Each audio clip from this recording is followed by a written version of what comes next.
आगतम स्वागतम सुस्वागतम.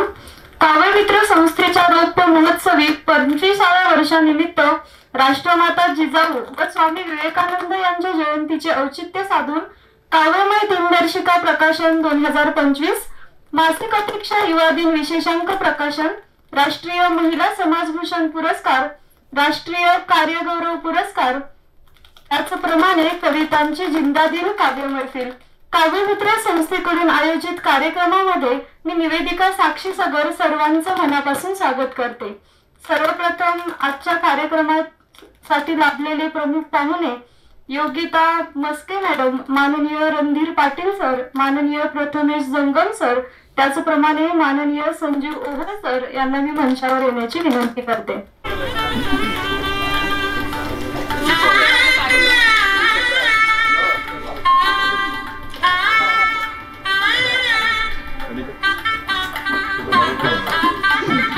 अध्यक्ष माननीय संदीप सांगळे सर यांचं आत्ताच आगमन झालेलं आहे. दीप प्रज्वलनानंतर आपण स्वागत गीत ऐकणार आहोत. प्रसिद्ध गायिका वैजू चांदवले मॅडम यांना मी जिजाऊ वंदना सादर करण्यासाठी मंचावर येण्याची विनंती करते.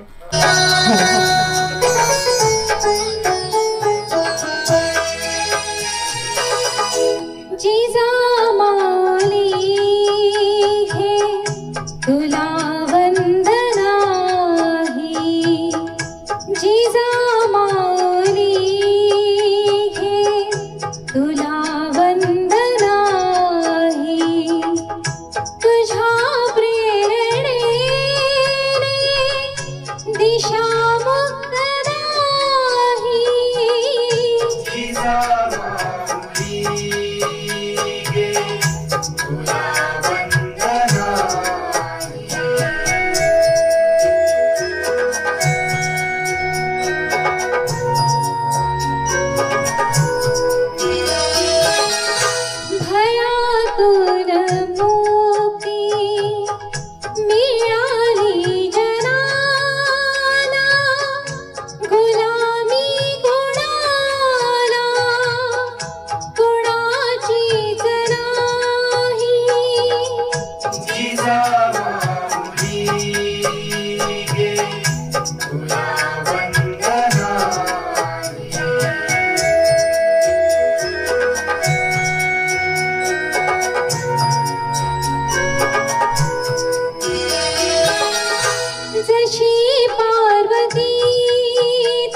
प्रकाशात धाती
च्या सुमधुर आवाजाने कार्यक्रमाची सुरुवात झालेली आहे.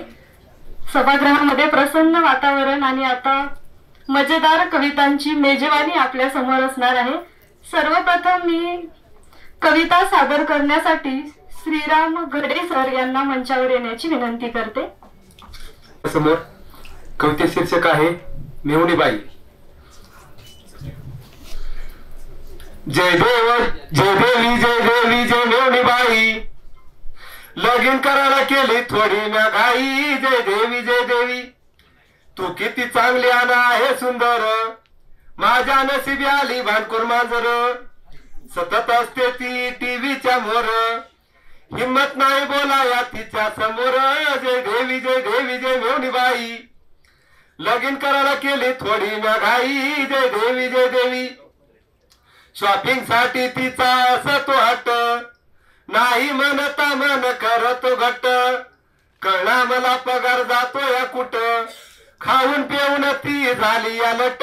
जय देवी जय देवी जय मेहुणीबाई, लगीन करायला केली थोडी म्या घाई. जय देवी जय देवी, सिरियल पाहण्यात असते बिझी, सारच काम करतो तुझा गदाजी.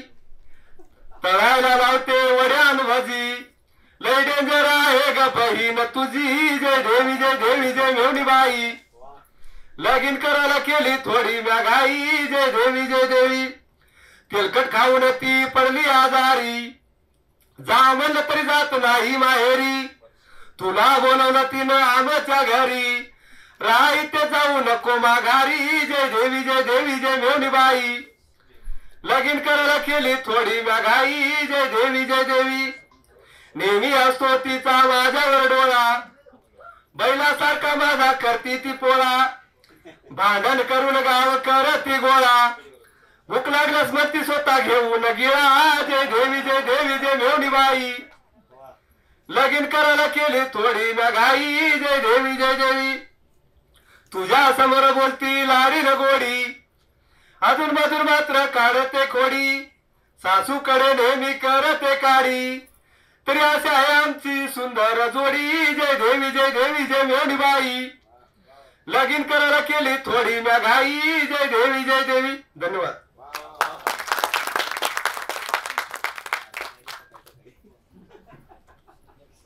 सगळेच गंभीर बसले होते आणि त्यांना हसवण्याचं काम सरांनी केलेलं आहे. खूप खूप धन्यवाद सर. पुढील कवीला बोलवण्याआधी मी सर्वांना सांगू इच्छिते की हा कार्यक्रम मावळ वार्ता या वाहिनीवरती लाईव्ह चालू आहे, तर कुणीही मध्ये उठून जाऊ नये. पुढील आपले कवी आहेत ज्येष्ठ कवी प्रकाश नाईक सर, यांना मी मंचावर येण्याची विनंती करते.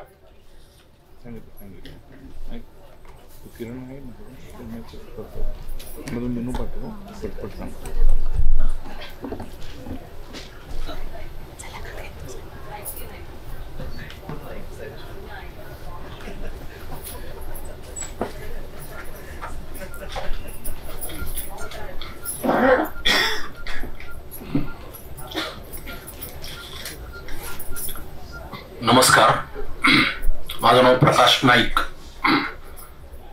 माझ्या कवितेचं नाव आहे काव्यमित्र चंदेरी वाटचाल. काव्यमित्र आहे यशदायी वाटचाल, ही आहे रौप्य महोत्सवी. काव्यमयी कल्पना सर्वास नित्य वाटे हवी हवी. काव्य दालनाचा हा सुखद कप्पा आहेच हो अनुभवी. हीच शुभकामना रसिकांच्या मनामध्ये सदोदित हवी सदोदित हवी. कवी मनाला चालना हाच ध्यास या संस्थेचा परिवर्तनासाठी झटुनी हे करतात विचार मनाचा. काव्य संस्कृतीची चळवळ हाच आहे मनोदय या काव्य मित्राचा. मित्रत्वाचा भाव जपुनी ठाव घेतात हो हृदयाचा, ठाव घेतात हो हृदयाचा. माणुसकीच्या या बंधुत्वाची सदैव येई प्रचिती, माणुसकीच्या या बंधुत्वाची सदैव येई प्रचिती. सहकार्याचा हा दंडक जपता होतसे अपेक्षापूर्ती अपेक्षापूर्ती.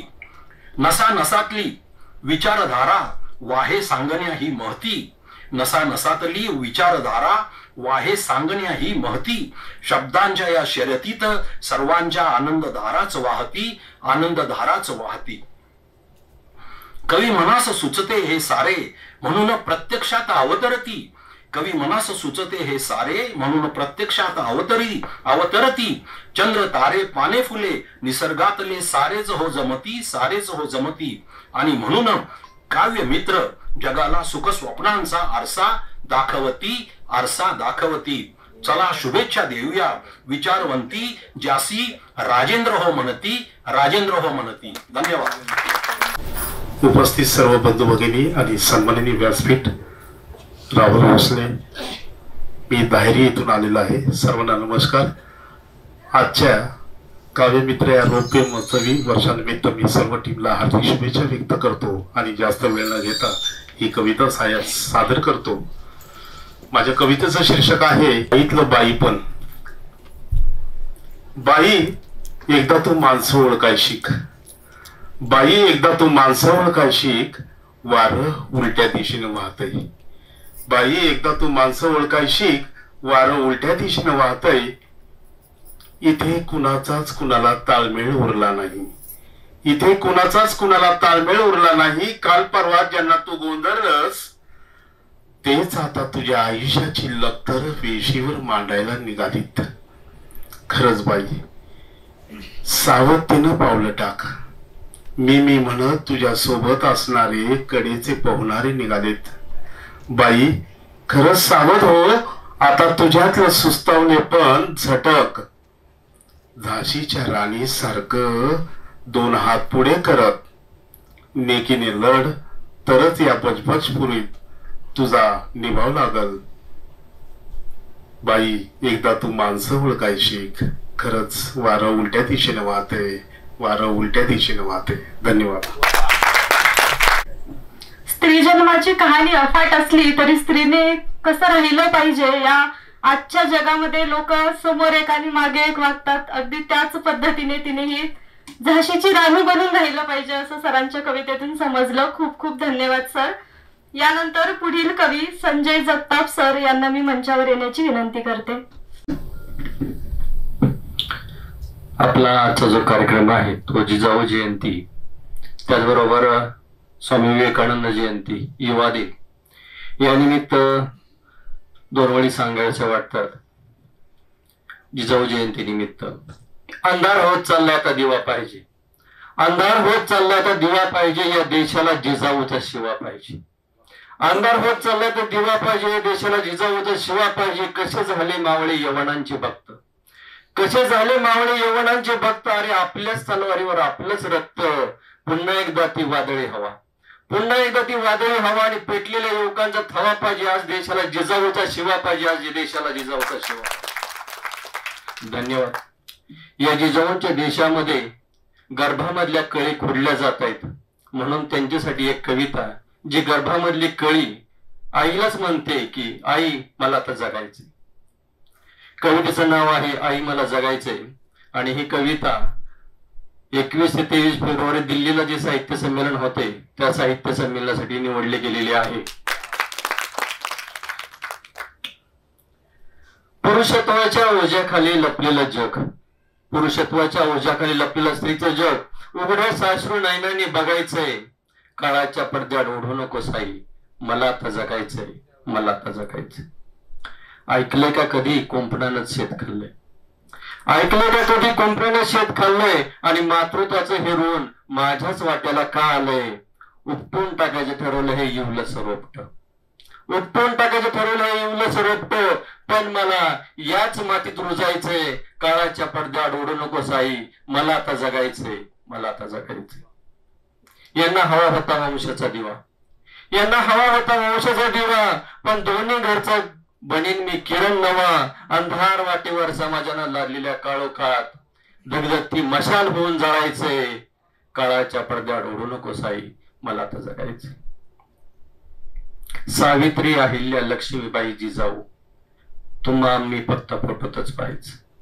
सावित्री, अहिल्या, लक्ष्मीबाई, जिजाऊ तुम्हा आम्ही फक्त फोटोतच पाहायचं. आणि इतिहास वाचून तुमचा अश्रुतच नव्हायचं. कल्पना होऊन तुमची, कल्पना चावला जे अंतराळवीर आहे. कल्पना होऊन तुमच्या अंतराळात उडायचंय, काळाच्या पडद्यावर ओढू नको साई, मला आता जगायचंय. सर्वांनाच का हवा असतो दादा, सर्वांनाच का हवा असतो दादा, अरे स्वप्नातही मी ना पाहिली माझे बाबा, कारण जिचा अजून जन्म व्हायचा आणि जिला स्वप्न पडायचे आहे. सर्वांनाच का हवा असतो दादा, स्वप्नातही मी ना पाहिले माझे बाबा, तुमच्याच कर्माचं फळ मला भोगायचे, तुमच्याच कर्माचं फळ मला भोगायचे. आणि बाबा तुमच्या बोटाला धरून धुडू धुडू धावायचे, पण काळाच्या पडद्यावर ओढू नको साई, मला आता जगायचे. ज्या हातांनी पेरलं बीज तेच सांगेन मृत्यूशय्येवर मीच, ज्या हातांनी पेरलं बीज तेच सांगेन मृत्यूशय्येवर मीच. जाणारच आहे कधीतरी सोडून मी तुम्हा, फक्त जाताना तुमची मुलगी म्हणून एकदा सजायचे, काळाच्या पडद्यावर ओढू नको साई, मला आता जगायचे. शेवटी ती मुलगी संदेश देते शेवटच्या कडव्यात, रात्रीच्या गर्भात म्हणे असतो उद्याचा उषक काल, रात्रीच्या गर्भात म्हणे असतो उद्याचा उषक काल, पण उषक काला आधीच माझे काळ रात्र हे लक्षात कधी घ्याल. अरे मी नाभलो या पुरुषी युगाची, मी नाभलो या पुरुषी युगाची, नराधमांना ते वेशीवर टांगायचे, काळाच्या पडद्यावर ओढू नको साई, मला आता जगायचंय, मला आता जगायचं. धन्यवाद. जेव्हा जेव्हा घरात विचारांची जिजाऊ असेल तेव्हा अंगणात बाळ शिवबा दिसेल असे म्हणतात. खूप खूप धन्यवाद सर. यानंतर पुढील कविता सादर करण्यासाठी देवेंद्र गावंडे सर, यानंतर मयुरेश देशपांडे सर यांना मंचावर येण्याची विनंती करते. नमस्कार. आज काव्य मित्र संस्थेला 25 वर्ष पूर्ण होत आहेत. आमच्या मैत्रीला 25 वर्षापेक्षाही अधिक काळ या निमित्ताने होत आहे. त्यामुळे राजू सगरजी आपल्याला खूप खूप शुभेच्छा. आणि ज्यावेळी आज जागतिक युवा दिन त्या ठिकाणी आहे, त्यावेळी आपल्याला जी निवेदिका लाभलेली आहे ती युवा आहे आणि तिने फार छान पहिल्या क्षणापासून खूप छान ती सूत्रसंचालन करते. त्यामुळे तिचं खरं तर आजच्या दिवसाच्या निमित्ताने विशेष कौतुक या ठिकाणी करतो आणि आपल्यासमोर माझी कविता सादर करतो. वर खाली खाली वर चाले रोजचाच रस्ता, वर खाली खाली वर चाले रोजचाच रस्ता, नाही सहज आयुष्य खाव्या लागतात खस्ता. राखेतून झेप घेता आकाशाला स्पर्श होतो, राखेतून झेप घेता आकाशाला स्पर्श होतो, गवसते नवे काही पुन्हा नवा जन्म होतो. जशी पालवी वृक्षाला पान झड ही सोसतो, जशी पालवी वृक्षाला पान झड ही सोसतो, कोणा देण्यास सावली उन्हामध्ये हा पोळतो, कोणा देण्यास सावली उन्हामध्ये हा पोळतो. आणि आज युवा दिन आहे म्हणून खास करून युवकांसाठी काय भीतोस लेका तू, काय भीतोस लेका तू मार बिंदास्त उडी, काय भीतोस लेका तू मार बिंदास्त उडी. ज्यांनी भीड बाळगली मागे राहिली ती वेडी, ज्यांनी भीड बाळगली मागे राहिली ती वेडी. आपल्या इथं उद्योजक आहेत ते या मताशी नक्की सहमत होतील. तरुणच आहेत ते.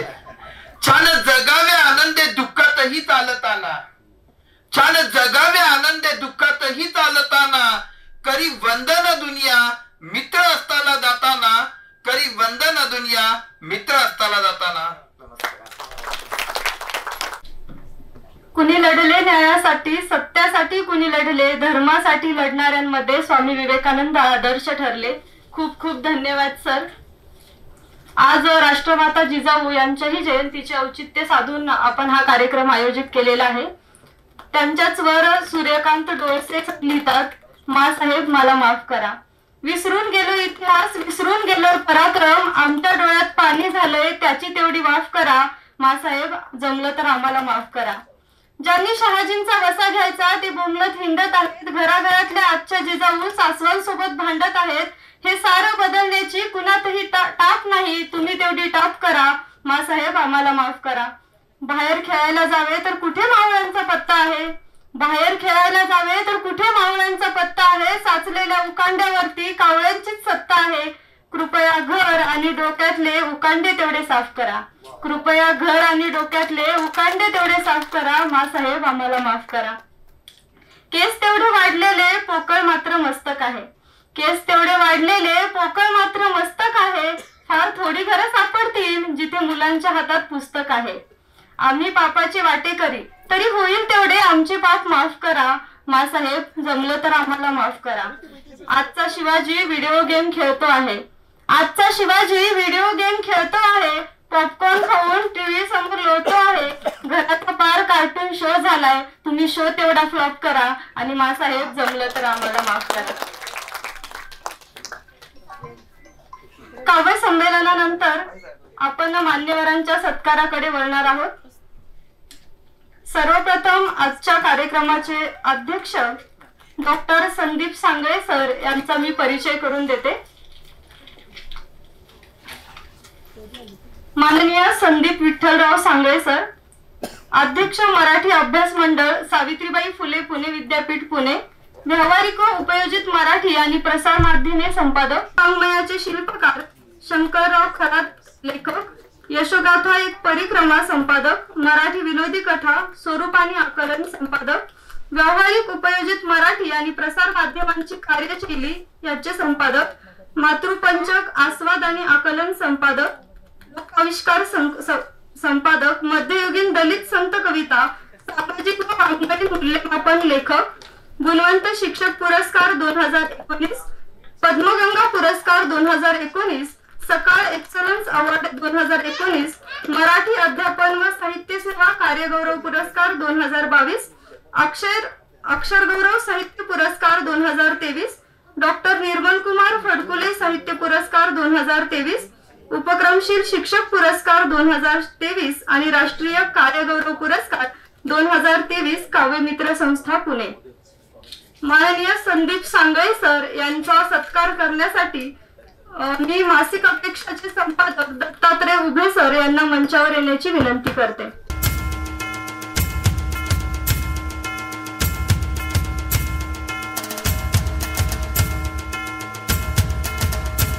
यशदा 2019 पर्यंत समाजकामाची आवड म्हणून समाजकारणाची सुरुवात, सोशल ऍक्टिव्हिटीज, वर्ल्ड मराठा ऑर्गनायझेशनची ऍक्टिव्ह मेंबर, स्वतःची NGO देवा फाउंडेशन, नोंदणी मार्च 2022, परंतु 2016 पासून समाजकारण करण्यासाठी कार्यरत.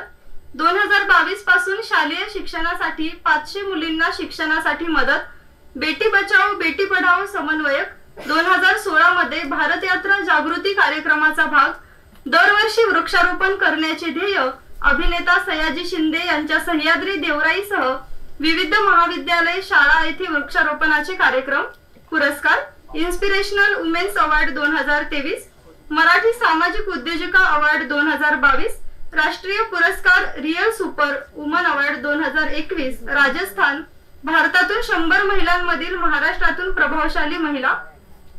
त्यानंतर PCMC स्टार अवॉर्ड 2021 महाराष्ट्र राज्य पत्रकार संघ, पद्मश्री आदरणीय रोहिबाई पोपरे आणि पद्मश्री आदरणीय गिरीश प्रभुने यांच्या हस्ते. नारी शक्ती पुरस्कार 2019, अनेक असे सत्कार IAS IPS मंत्र्यांच्या हस्ते. त्याचप्रमाणे अनेक सांस्कृतिक कार्यक्रमासाठी पुरस्कार प्राप्त. माननीय योगिता मस्के मॅडम यांचा सत्कार करण्यासाठी मी डॉक्टर संजय जगताप, अध्यक्ष काव्यमित्र संस्था यांना मंचावर येण्याची विनंती करते.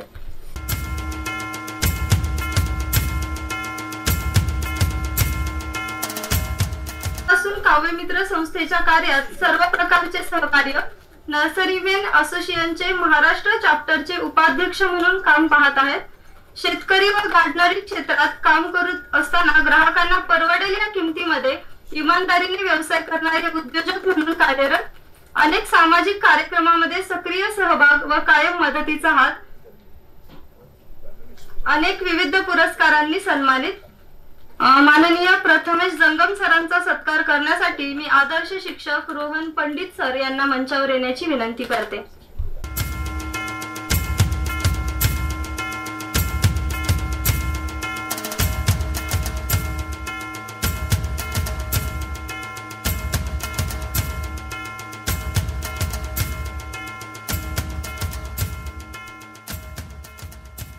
व्यवसायाची इच्छाशक्ती बाळगून आज 4 ते 5 कंपन्यांचे संचालक. त्याचप्रमाणे त्यांच्या माध्यमातून अनेकांना रोजगाराची संधी मिळालेली आहे. वयाच्या 25व्या वर्षापासून व्यवसायाची सुरुवात करत आज एक यशस्वी उद्योजक म्हणून ते कार्यरत आहेत.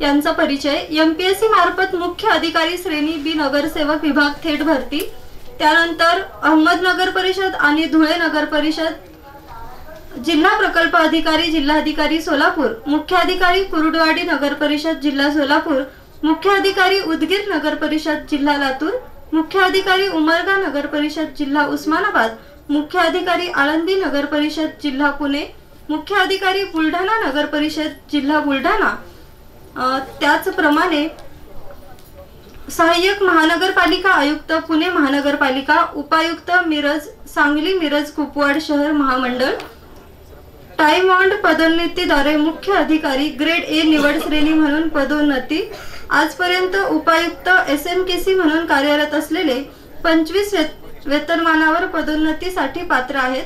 माननीय सरांचा सत्कार करण्यासाठी मी मंचावर आमंत्रित करते. माननीय सरांचा सत्कार डॉक्टर संदीप सांगळे सर आजच्या कार्यक्रमाचे अध्यक्ष, त्याचप्रमाणे जंगम सर आणि बाकी प्रमुख पाहुण्यांना विनंती.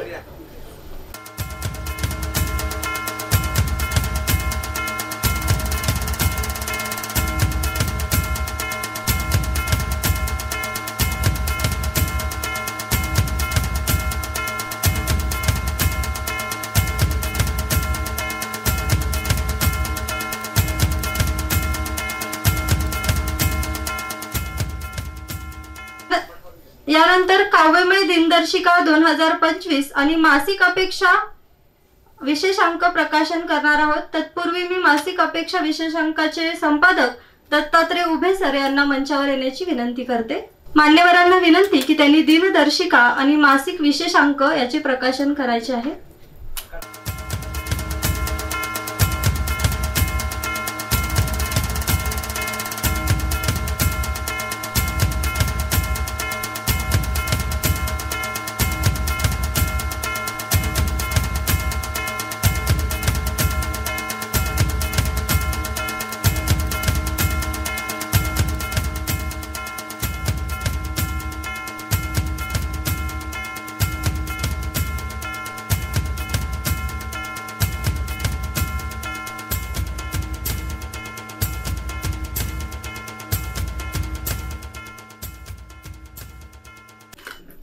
आपल्या सर्वांच्या उपस्थितीमध्ये आजचा हा कार्यक्रम संपन्न होतोय, म्हणून मला असं वाटतं की आज इथल्या थोरवीला चंदनाचा गंध आला, आज इथल्या थोरवीला चंदनाचा गंध आला, वाळवंटाचा किनारा पावलांनी धन्य झाला. हीच माती पायरीची, हीच माती पायरीची ज्यावरी चढला तुम्ही, भाग्य आमचे थोर झाले आज आमच्या जीवनी. हीच माती पायरीची ज्यावरी चढला तुम्ही, भाग्य आमचे थोर झाले आज आमच्या जीवनी. अंतरीच्या पाहुण्यांचा दर्शनाने योग आला, अंतरीच्या पाहुण्यांच्या दर्शनाने योग आला. आज इथल्या थोरवीला चंदनाचा गंध आला, आज इथल्या थोरवीला चंदनाचा गंध आला. या कार्यक्रमाचं प्रास्ताविक करत असताना सत्कर्माची गोड फळे या संस्थेचा परिचय प्रास्ताविकामध्ये थोडक्यात देतोय की प्रत्येक क्षेत्रामध्ये प्रबोधन करणाऱ्या मंडळींना राष्ट्रीय व्यासपीठ मिळावे म्हणून अध्यक्ष राजीव श्रीमंत सगर यांनी 2001 साली संस्थेची स्थापना केलेली आहे. सगर सर आज या संस्थेला 2025 साली 25 वर्ष पूर्ण होत आहेत. आपण शुभेच्छा देऊया. आजपर्यंत जवळजवळ 143 कार्यक्रमांचं आयोजन या संस्थेने 25 वर्षामध्ये केलेलं आहे. 2007 साली काव्यमित्र पुणे.com नावाची मराठीतील पहिल्या वेबसाईटची निर्मिती या संस्थेने केलेली आहे. 2009 पासून कविता कॅलेंडर या उपक्रमाची सुरुवात आणि 2020 पासून प्रबोधन यात्री या दिवाळी विशेषांकाची सुरुवात आहे या संस्थेने केलेली आहे.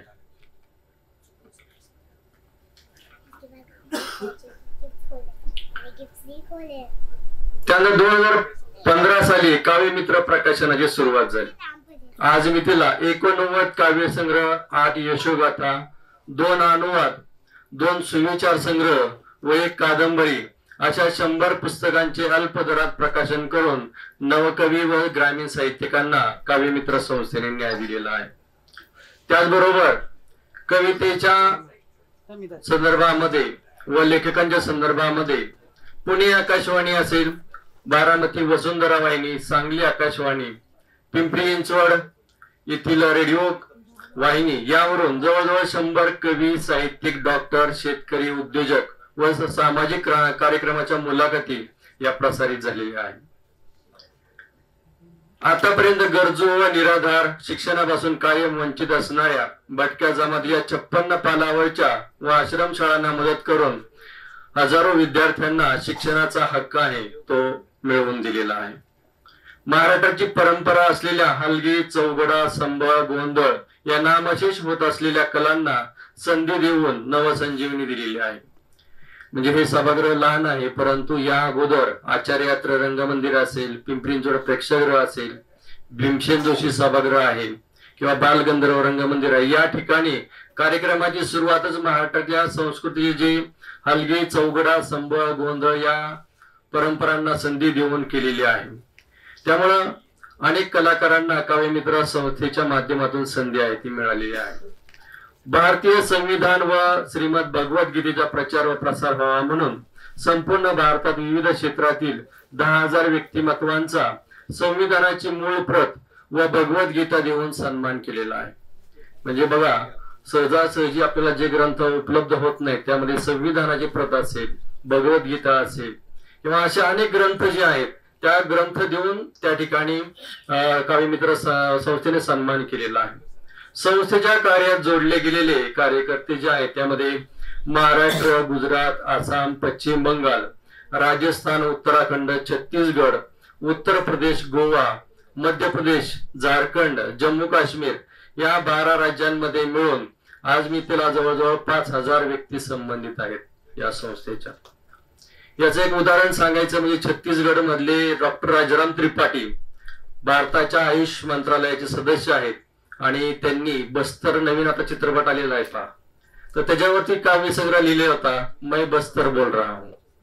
तर त्या काव्यसंग्रहाचा अनुवाद आपल्या काव्य मित्र संस्थेने केलेला आहे आणि त्याचं 2019ला दिल्ली या ठिकाणी NBT जे आहे, नॅशनल बुक ट्रस्ट या ठिकाणी त्याचं आहे ते प्रकाशन झालेलं आहे. कार्यकर्ते आहेत ते आपल्या काव्यमित्र संस्थेशी जोडले गेलेले आहेत आणि आतापर्यंत 4 वेळा डॉक्टर राजाराम त्रिपाठी यांनी या कार्यक्रमाला उपस्थिती लावलेली आहे दिल्लीवरून येऊन या ठिकाणी. तर जवळजवळ 7,000 आदिवासींना त्यांनी त्या ठिकाणी बस्तर जिल्ह्यामध्ये रोजगार मिळवून दिलेले आणि तो प्रकाशनाचा कार्यक्रम पाहून डॉक्टर अनुज कुमार हे भारतीय संसदेचे निदेशक आहेत मॅडम, तर त्यांनी त्यांचं जे पुस्तक आहे त्याचा सुद्धा अनुवाद करण्यासाठी आपल्या काव्यमित्र संस्थेकडे ते पुस्तक दिलेलं आहे. तर असे भारतीय संसदेचे निदेशक अनुज कुमार यांच्या सुद्धा पुस्तकाचं प्रकाशन आहे ते आपण 2 महिन्यामध्ये करणार आहोत आणि या दोन्ही पुस्तकाचा अनुवाद हिंदी मधून मराठीमध्ये मी स्वतःच केलेला आहे. कारण काव्यमित्र संस्थेचं योगदान किती आहे हे मी या प्रास्ताविकामधून आपल्याला सांगतोय आणि आपणही लेखनाच्या बाबतीमध्ये काव्यमित्र संस्थेचे आहे ते जोडले जावे हा हेतू यामागे आहे. संस्थेने प्रकाशात आलेल्या सफाई कर्मचारी महिलेला सत्यमेव जयते या कार्यक्रमामध्ये सुद्धा संधी मिळालेली आहे. आमिर खान जे कार्यक्रम चालवतात, पाणी फाउंडेशन, सत्यमेव जयते या कार्यक्रमामध्ये आपल्या व्यासपीठावरती कविता सादर करणाऱ्या कवयित्री यांची मुलाखत त्या ठिकाणी टीव्हीवर झालेली आहे. 2007 पासून श्री क्षेत्र भंडारा डोंगर देहू येथे सप्ताहाचे आयोजन करून 400 वारकऱ्यांची सर्व प्रकारची सोय आहे ती संस्था आहे ती करते. आता नुकतंच आपण भंडारा डोंगरावरती कार्यक्रम घेतला, यामध्ये पिंपरी चिंचवड, पुणे मधील अनेक पत्रकार असतील, साहित्यिक असतील, त्यांनी त्या कार्यक्रमाला हजेरी लावलेली आहे. शैक्षणिक, साहित्य, वैद्यकीय, औद्योगिक, सामाजिक, प्रशासन व संशोधन क्षेत्रात संपूर्ण भारतभर आपल्या कार्याचा ठसा उमटवणाऱ्या अनेक व्यक्तिमत्वांना राष्ट्रीय पुरस्काराने सन्मानित करून काव्यमित्र संस्थेने त्यांचं बळ वाढवलेलं आहे. आपण पेपरला बातम्या वाचतो, टीव्हीला वाचतो, जे मान्यवर लोक आहेत, जे प्रथितयश आहेत, त्यांचे सन्मान वारंवार केले जातात, परंतु दुर्मिळ जी लोक आहेत समाजामध्ये ज्यांचं कार्य भरपूर आहे त्यांना मात्र कोणी सन्मानित करत नाही, त्यांची शिफारस कोणी करत नाही. तर त्या व्यक्तींना सन्मानित करण्याचं काम काव्यमित्र करते. त्यामुळे त्यांच्यासाठी आपण एकदा जोरदार टाळ्या वाजवूया, ज्यांना आज या ठिकाणी पुरस्काराने सन्मानित केलं जाणार आहे. आणि या काव्यमित्र संस्थेला आजपर्यंत उपस्थिती लावलेली आहे ती म्हणजे ज्येष्ठ समाजसेवक अण्णा हजारे, मेधाताई पाटकर, निवडणूक आयुक्त डॉक्टर नीला सत्यनारायण, डॉक्टर विजय आव्हाड यांच्यासह प्रशासन क्षेत्रातील शिक्षण संचालक, सहकार आयुक्त, कृषी संचालक, अनेक जिल्हाधिकारी, IAS, IPS अशा नामवंत असंख्य मंडळींनी तन मन धन अर्पण या ठिकाणी संस्थेला योगदान दिलेलं आहे. या चळवळीला कुठल्याही एका प्रकारच्या ही चळवळ जी आहे ती कुठल्याही एका व्यक्तीची नसून आपल्या सर्वांची आहे आणि आपण सर्वांनी भविष्यामध्ये या व्यापक व मानवतावादी चळवळ बनण्यासाठी आपलं योगदान द्यावं आणि सहभागी व्हावं अशी सर्वांना विनंती करून या ठिकाणी माझं प्रास्ताविक थांबवतो. बघा, हे प्रास्ताविक वाचत असताना जो विषय आलेला होता त्यामध्ये राज्यस्तरीय पहिले काव्य विश्व साहित्य संमेलन ही संस्था घेते. याच्यामध्ये अपेक्षा मासिक परिवार, ज्या अपेक्षा मासिकाचं प्रकाशन या ठिकाणी झालेले दत्तात्रय उभे साहेब या ठिकाणी आहेत, सगळे अध्यक्ष आहेत. तर यांच्या वतीने राज्यस्तरीय पहिले काव्य विश्व साहित्य संमेलन 2025 पुणे या ठिकाणी होत आहे. ते 9 फेब्रुवारी उद्यान प्रसाद कार्यालय पुणे या ठिकाणी होणार आहे. यामध्ये पुस्तक दिंडी असेल, परिसंवाद असतील, त्याचबरोबर 2 कवी संमेलन सुद्धा होणार आहे. तर सर्व लेखन करणारे कवी साहित्यिक मंडळींना विनंती आहे की आपण आपला सहभाग त्यामध्ये द्यावा आणि रसिकांनी उपस्थिती लावावी. एवढे या ठिकाणी मी निवेदन करून थांबतो. धन्यवाद. खूप खूप धन्यवाद सर. यानंतर आपण मनोगताकडे वळूया. सर्वप्रथम मनोगत व्यक्त करण्यासाठी मी माननीय योगिता मस्के मॅडम यांना मंचावर येण्याची विनंती.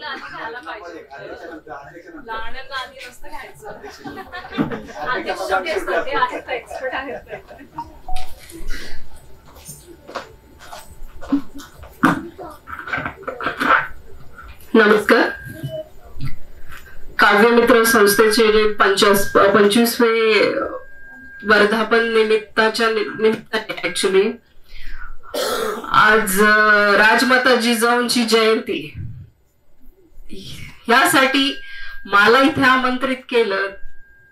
खरं तर मला खूप विशेष आनंद होतोय. त्यासाठी मी सगर सरांचे त्यासाठी सगळ्यात पहिले आभार मानेन. कारण राजमातांना मी मानणारीच नाहीये, माझ्या आयुष्यात, माझ्या स्वभावात मी आत्मसात करणारी आहे. तर ह्या कार्यक्रमासाठी आज उपस्थित असलेले कार्यक्रमाचे अध्यक्ष डॉक्टर संदीप सांगळे सर, सुशीलदादा Biyani sir, Randhir Patil sir, Pramathesh Jangam sir आणि काव्यमित्र संस्थेचे संस्थापक अध्यक्ष राजेंद्र सगळ सर आणि त्यांची पूर्ण टीम, सगळ्यांना नवीन वर्षाच्या खूप खूप शुभेच्छा. आज इथे काव्यमित्र संस्था म्हटली की सर सगळ्यात पहिले मला एक कन्फ्युजन होतं. मी ते तुम्हाला विचारू इच्छिते की तुम्ही अनेक लोकांना जोडताय.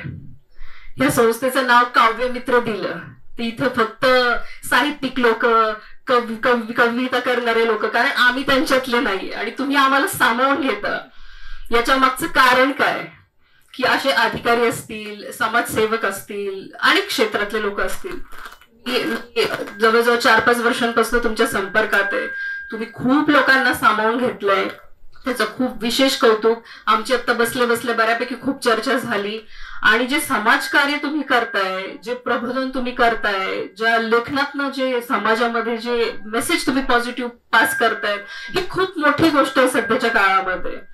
आता इथे बसल्या बसल्या आमची जी चर्चा झाली त्याच्यात आमचे जे संवाद झाले, मी आमच्याच एक्झाम्पल वरनं सांगेल की माझी जी 2-3 कामं होतील किंवा त्यांचे माझ्यामुळे होतील किंवा जो लोकसंपर्क वाढेल, हे सुद्धा एक समाजकारण आहे. ऍक्च्युअली तुम्ही काय ऍक्च्युअल मध्ये काहीतरी जाऊनच करायला पाहिजे असं नाहीये. एकमेकांच्या कॉन्टॅक्टने कोण कुठून कोणाला काय मदत करेल सांगता येत नाही. त्याच्यासाठी तुमचं खरंच कौतुक.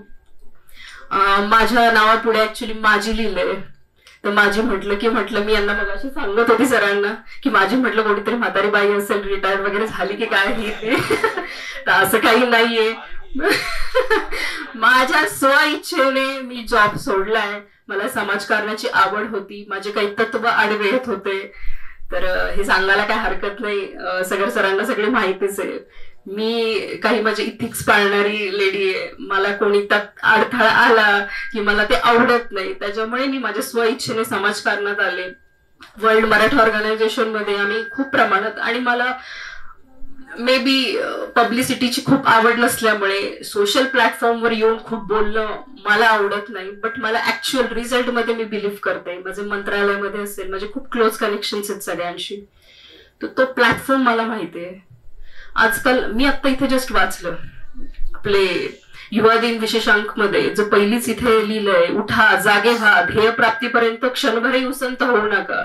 आजकालची युवा पिढी, हे युवा पिढीला ह्या निमित्ताने मला खरंच सांगायचंय, उठा जागे व्हा आणि पहिले फेसबुकवर या, इंस्टाग्रामवर या, वाटेल ते बडबड करा. त्याच्यातनं काही उत्पन्न होत नाही, काही निष्पन्न होत नाही. मार्मिक बोलणं, रिझल्ट ओरिएंटेड बोलणं हे खूप गरजेचं आहे. सकाळी उठलं की आपण सगळ्यात पहिले फोनच हातात घेतो, पहिली काय पोस्ट टाकू, आज कुठला आवाज उठवू. काही मुद्दे खरं तर बोलण्यासारखे खूप, बट हे प्लॅटफॉर्म ते नाहीये. पण जो समाजात जो तेढ निर्माण होतोय हे खरं तर आपल्या बोलण्यातनच होतोय. आणि जे साहित्यिक याच्यामध्ये तुम्ही जे योगदान देताय तर त्याच्यातनं खरंच पॉझिटिव्ह मेसेज, ह्या सगळ्यात वाईट वातावरणामधून तुम्ही काहीतरी चांगलं काम करताय. मराठा संघटनाचेच आमचेच काही मुलं मुली खूप प्रमाणात, म्हणजे त्यांना असं वाटतं की सोशल मीडियावर येऊन काहीतरी प्रतिष्ठित लोकांना एकेरी आवाजात काहीतरी बोलणं, एकेरी उल्लेख करून काहीतरी बोलणं, शिवीगाळ करणं, मला हे मुळीच पटत नाही. याच्यातनं काही निष्पन्न होणार नाहीये. आजची तरुण पिढी, म्हणजे तुमचेही मुलं असतील, तुमचे रिलेटिव्ह असतील, हे खूप चुकीचा पायंडा पाडतोय आपण. खरं लोकांना एकतर कसं झालंय, सोशल मीडिया जागरूक झाली की तरच आउटपुट मिळेल, सोशल प्लॅटफॉर्म्सवर आलं की तरच तुम्हाला रिझल्ट मिळेल. ही जी मानसिकता तयार झाली हीच मुळात खूप चुकीची, ही मोडून काढायला पाहिजे. त्याच्यासाठी प्रशासन असेल, पोलीस डिपार्टमेंट असेल, मंत्रिमंडळ असेल, यांनी खूप सकारात्मकतेने काम करायला पाहिजे. पुढे येऊन त्यांनी लोकांना तेवढं आश्वासन द्यायला पाहिजे की ह्या गोष्टींची गरज नाहीये, त्यांनी क्लेशच निर्माण होतोय आणि काही आउटपुट काही येणार नाहीये. रोज उठून माझेही बऱ्याच जणांशी वाद होतात की अशा पोस्ट का टाकतात, अशा पोस्ट का टाकतात. त्यांना होतं की असं नाही बोललं तर काम कोण करणार. असं नाही होत, हे माझा वैयक्तिक अनुभव आहे. सगर सरांना माझी पूर्ण पार्श्वभूमी माहितीये, मी कशी कशी लढलीये, माझ्या लाईफशी कशी लढलीये, अनेक संकट आले, मी त्या संकटांना कशी, म्हणून मी आज पहिलंच वाक्य जे बोलले ना, राजमाता जिजाऊंच्या जयंतीनिमित्त मला आमंत्रित केलं, त्याचा मला खरंच विशेष आनंद आहे. ज्या जिजाऊंनी फक्तच एक स्त्री म्हणून नाही तर एक पत्नी म्हणून, आई म्हणून, आजी म्हणून वेगवेगळ्या रूपात जे त्यांनी संस्कार जे रोपण केलंय ते आजही थोडंफार प्रमाणात जे मानतात लोक. एखादी लेडी दिसली तर ताई, माई, अक्का जे म्हणण्याची जी प्रथा पडली, तर तो पायंडा त्यांच्यापासून आपल्याला तो आदर्श तेव्हापासून मिळालेला आहे. आणि ती प्रेरणा घेऊन न कळत, लाजत काजत तरी ऍटलिस्ट काही लोक त्याचं पालन करतायत. आहे स्त्रीला, असं मी म्हणत नाही की पूर्णपणे स्त्री काहीतरी चुकीचं करते किंवा पुरुष चुकीचं करताय. मी खूप न्यूट्रल व्यक्ती आहे. काही ठिकाणी बायकाही चुकतात, काही ठिकाणी पुरुषही चुकतात. तो मान सन्मान हा गिव्ह अँड टेक असतो, हा दोन्ही साईडने व्हायला पाहिजे. तो जर पाळण्यात आला तर समाजात जे काही दूषित वातावरण आहे ते संपणं, मी तर म्हणत नाही की शक्य आहे, पण ऍटलिस्ट त्याच्यात दुरावा तरी तो कमी होण्याची शक्यता आहे. आणि चांगले चांगले प्रबोधन असतील, चांगलं लिखाण असेल तर त्या माध्यमातून तुम्ही लोकांपर्यंत काय पोहोचू शकत असाल तर ते नक्की खरंच करत राहा. सगर सरांची संस्था जी आहे याच्यासाठी खूप चांगलं काम करतेय. आर्थिक दृष्ट्या म्हणा, त्यांना कुठलीही मदत लागली, आम्ही तुमच्या सोबत कायम आहोत, कधी हक्काने. आणि तुम्ही बोलताय तेवढं, त्या माणसाकडे बघून मला खरंच विशेष एक सांगावं असं वाटेल. त्यांचा जो उत्साह आहे ना, फक्त त्या कारणासाठी माहितीये का इथपर्यंत मला त्रास सर्दी झाले, माझा आवाजही बसलाय आजही, पण त्यांची जी उत्साह, लोक जोडण्याची जी एक शैली आहे आणि छोट्या छोट्या गोष्टींमध्ये त्यांचा एक आनंद असतो. आणि कुणाची ओळख नसेल तरी ते फोन कनेक्ट करून देतील, बोला यांच्याशी बोला, त्यांच्याशी बोला, आणि त्याच्यातलं काय चांगलं आउटपुट येईल त्याचा परिणाम हा समोर दिसतोय. 25 वर्ष एखादी संस्था चालवणं म्हणजे काय सोपं नाहीये. त्यांचं वय काय फार मला वाटत नाही, काही नाही, ते 40च्या याच्यातले आहेत. आणि मला वाटतं शाळेपासूनच त्यांनी काही प्लॅनिंग चालू केले होते का मला माहित नाही, तेव्हापासूनच ध्येय जे. आणि माझी स्वतःची एज आहे, आमच्या तरुण पिढीमध्ये एनजीओचं मी तुम्हाला एक सांगते, आजकाल ना एक ट्रेंड झालंय. 1-2 वर्ष संस्था स्थापन केली, लगेच अवॉर्ड फंक्शन, मोठे मोठे इव्हेंट्स, मग फंडिंग हे ते अवेलेबल करतात वगैरे. पण तिथून अवॉर्ड मिळणं त्याला काही महत्व नाही ऍक्च्युली, कारण तो इव्हेंट ओरिएंटेड कार्यक्रम असतो, प्रसिद्धीसाठी असतो. आणि जे मुळात जे धडपड करतात, ग्राउंड लेवलला जे लोक जाऊन काम करतात, ते 25 वर्षांपासून जर ते असे कार्यक्रम घेतात, म्हणजे ते कसे हिरे निवडून काढतात, ते कुठल्याही क्षेत्रातले असो. तर ज्यांना कोणाला आज पुरस्कार मिळतोय ती खूप कौतुकास्पद गोष्ट आहे. आणि सगळ्यांचं मनापासून अभिनंदन, तुमचं कौतुक. आणि या संस्थेसाठी माझ्या मनापासून खूप खूप शुभेच्छा. मी जास्त काही वेळ घेणार नाही. आणि मला इथे आमंत्रित केल्याबद्दल धन्यवाद सर. जय जिजाऊ, जय शिवराय. थँक्यू. खूप खूप धन्यवाद मॅडम. जीवन में अमर कहाणी घडले ना, और शौर्य कभी कम पड़ जाए तो मराठा साम्राज्य पडले ना, असं म्हणतात. यानंतर मी डॉक्टर ऐश्वर्या साळुंके मॅडम यांना मनोगतासाठी मंचावर येण्याची विनंती करते. ओके, सर्वप्रथम सगळ्यांना नमस्कार. मला बिलकुल कल्पना नव्हती की इथे मला माझं मनोगत व्यक्त करायचंय. मी बाय प्रोफेशन एक डेंटिस्ट आहे, दंतशल्य चिकित्सक आहे. पण मी कोविडच्या दरम्यान प्राणिक हिलिंग या म्हणजे हे आधीच शिकले होते मी, की मला एक कुतूहल होतं की हात न लावता लोकांना बरं कसं करता येतं. तर या सगळ्याच्या शोधात मी आले होते प्राणिक हिलिंगच्या ह्याच्यामध्ये. तर कॉलेजमध्ये असताना असंच आवड म्हणून खूप सारे कोर्सेस करून घेतले, शिकून घेतलं, पण ते कधी ऍप्लिकेशन झालं नाही त्याचं. तर कोविडमध्ये हा प्रसंग आला की बाबा हात नाही लावायचं, सोशल डिस्टन्सिंग आहे. तर तिथे ही विद्या कामाला आली. तर प्रत्येकाच्या शरीरामध्ये चक्रास असतात, हिलिंग करतात, प्रत्येक चक्राचा इम्बॅलन्स होतो. आणि मग कसं त्याला न हात लावता दुरून बरं करता येतं, ह्याच्यात माझा प्रवास चालू झाला. हळूहळू हळूहळू करत करत लक्षात आलं, ओके, माणसांना गोष्टी सांगता येतात, बोलता येतात. मला इथे दुखतोय, मला इथे त्रास होतोय. त्या हिशोबाने हिलिंग करणं सोपं व्हायचं. पण मला प्राण्यांची आवड असल्यामुळे मी अॅनिमल एनजीओशी अटॅच होते. तर कोविडमध्ये त्यांनाही गरज होती की कोणाचा ऍक्सिडेंट झाला की कोणी घेऊन जाऊ शकत नव्हतं. आता माझ्याकडे डॉक्टर असल्यामुळे मला परवानगी होती इथून तिथे जायची. मला कमी रिस्ट्रिक्शन्स होते बाहेर जाण्या ह्याच्यात. तर मग मी ते पण अॅनिमल्सचं ट्रीटमेंटसाठी घेऊन जायचे. तर काही काही आजार असे होते जसं की गॅस्ट्रो झाला, पार्वो व्हायरस म्हणतात त्याला, ह्यांचं निधन होत नव्हतं. म्हणजे त्याला 98% म्हणजे डेथ रेट होता त्याचा. तर त्याच्यात काय करता येईल, कसं करता येईल, ह्याच्यासाठी मग मी म्हटलं की बाबा आपण प्राणिक हिलिंग शिकलोय तर ते अॅनिमल्सलाही आपण अप्लाय करू. तर त्याचे एवढे सुंदर रिझल्ट होते की ज्या क्लिनिकला मी हेल्प करत होते तर ते सर सुद्धा मला म्हटले की तुम्ही आमच्या अॅनिमल्सला सुद्धा करा, ऍज अ प्रोफेशनल ते चालू करा तुम्ही, कारण त्याचा खरंच फरक दिसतोय. तर येस. आणि मग इव्हेंच्युअली त्या क्लिनिकमध्ये हार्डली गॅस्ट्रोचा डेथ रेट 0 झाला. ह्याची डॉक्युमेंटेशन आहे. एकदम झिरो डेथ रेट. ठीक आहे, मान्य मला की अॅनिमल्सच्या लाईफची व्हॅल्यू थोडी कमी आहे माणसांपेक्षा, पण हा तो पण एक जीव आहे. खूप जण आहेत जे खूप जीव लावतात. काही जण तर एकटे राहतात आणि फक्त तो प्राणी मित्र त्यांचा असतो. तर हो, मग मी हळूहळू ते अॅनिमलच्या क्षेत्रात करायला शिकले. कारण मेन म्हणजे त्यांना बोलता येत नाही. तर ते न बोलता मला सांगता येतं की त्यांना कुठल्या पार्टला प्रॉब्लेम आहे, कुठल्या पार्टला त्यांना दुखतंय, त्रास होतोय. हे नंतर आम्ही क्रॉस चेकही करायचो, एक्सरे करून, सोनोग्राफी करून की कुठल्या किडनीत किती खडे आहेत, काय आहेत, कसं आहे. मग त्या हिशोबाने त्यांचं ट्रीटमेंट व्हायची. तर माझं काम इथे अॅनिमल क्षेत्रात थोडं जास्त चालू झालं. मग आता 3 वर्ष झालेत मी पालखीचे बैल सुद्धा हिलिंग केलेली आहे की अख्ख्या पालखी मार्गात त्यांना त्रास होऊ नये, आजारी पडू नये, त्यांचा मृत्यू होऊ नये. किंवा त्यांना खूप लोक हात लावतात, ते घाबरतात, त्यांना अँझायटी होते, त्यांना कळत नाही, खूप लोकांचा स्पर्श होतो, अचानक लोक समोर येतात. मग त्यांनाही काही त्रास होऊ नये म्हणून आता त्यांचीही हिलिंग करते. म्हणजे व्यवस्थित जावं. एंटायर पालखी इथून निघाली की चालू होतं की तिथे पोहोचतो पर्यंत आणि परत रिटर्न येतो पर्यंत. पण नुसतं तिथे जाऊन कार्य संपलं असं नाही, की तिथून रिटर्न सुद्धा येणं खूप गरजेचं आहे. लोकांना पालखी पोहोचली, एकादशी झाली, संपलं. पण नाही, तिथून रिटर्न येणं इज ऑल्सो तेवढंच गरजेचं आहे. सो येस, माझं हा हिलिंगच्या क्षेत्रात काम आहे. माणसांचं करते, पण अॅनिमल्स मध्ये जास्त काम केलेलं आहे. आणि मेन कारण हेच की त्यांना बोलता येत नाही, अँड आय कॅन सेन्स की काय आहे काय नाही. So yes, thank you. मला इथे यासाठी सरांनी शोधून काढलं, मला कुठून मलाही माहिती नाहीये. ते असंच मला फोन आला की तुम्ही असं काहीतरी वेगळं काम करता, मला सांगा. मी सांगितलं. So yes, thank you sir, thank you. त्यांचं कार्य खरंच उल्लेखनीय आहे. खूप खूप धन्यवाद मॅडम.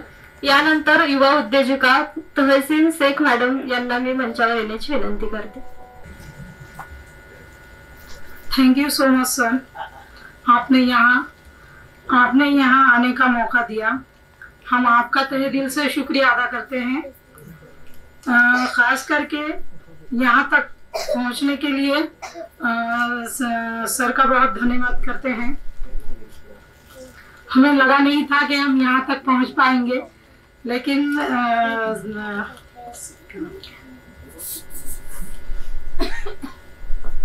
हमें नहीं लगा था हम यहाँ तक आएंगे. लेकिन कवि संस्था की तरफ से धन्यवाद करते हैं कि ये संस्था ने हमें यहाँ तक बुलाया. और हम जो है तो फैशन डिजाइनिंग का कोर्स कराते हैं बच्चों को. फैशन डिजाइनिंग हमारा शौक है, और शौक के साथ साथ हम फैशन डिजाइनिंग बच्चों को ट्रेनिंग भी देते हैं. और अभी हमारा जो है तो 25 साल का एक्सपीरियंस है. 18 साल से हम ये लेडीज को मतलब सिखा रहे और सिखा के एकदम अच्छे से ट्रेन किया हुआ है. और अभी हमारी 60 लेडीज की टीम है. 60 लेडीज की टीम है. और हम बोले तो स्कूल के यूनिफॉर्म वगैरह भी टेंडर लेते हैं, करते हैं गवर्नमेंट का. और फिर फैशन डिजाइनिंग के जो भी मतलब आउटफिट वगैरह वो रहते हैं वो भी हम करते हैं. तो हम करते करते वो पेपर में आर्टिकल के लिए आए थे, इंटरव्यू के लिए आए थे. आर्टिकल छपा. हमें लगा नहीं था कि हम इतने छोटे से जगह से यहाँ तक आ जाएंगे. हम अभी जस्ट ये प्लेटफॉर्म पर फर्स्ट आए हैं और फर्स्ट बार हम यहाँ पे बोल रहे हैं. हमें यहाँ पे बोलने का, ऐसा बोलने का अभी तक भी मौका नहीं मिला. सर ने हमें यहाँ बोलने का मौका दिया, धन्यवाद. और आगे कहना चाहते हैं, हम खुद की बराबरी किसी और से ना करनी चाहिए, सिर्फ खुद की अच्छाई दिखानी चाहिए. और आज कवि मित्र संस्था के तरफ से मेरे और बाकी 7 लोगों का यहाँ पे सम्मान है. इसके लिए मैं कवि संस्था का बहुत धन्यवाद करती हूँ और यही अपनी बात खत्म करती हूँ. Thank you. त्यांच्या व्यवसायाच्या माध्यमातून 40 महिलांना रोजगार मिळवून दिलेला आहे. आणि कोरोनाच्या काळामध्ये त्यांनी बचत गटाचं कर्ज घेतलं व त्यांचा व्यवसाय चालू ठेवला. परंतु आणि अशा युवा उद्योजिका आज त्या परभणीहून इथे आलेल्या आहेत. खूप खूप धन्यवाद मॅडम. यानंतर माननीय संजीव ओहोळ सर यांना मनोगत व्यक्त करण्याची विनंती करते.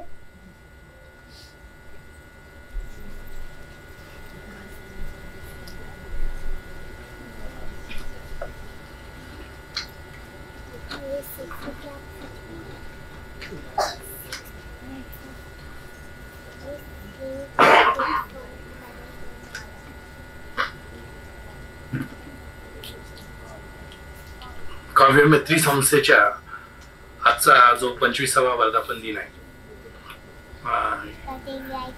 या संस्थेला मी मनपूर्वक शुभेच्छा देतो. माननीय विचारपीठ डॉक्टर संदीप चांगळे सर, योगिताताई मस्के, सुशील दादा बियानी, रणदीप पाटील सर, तसेच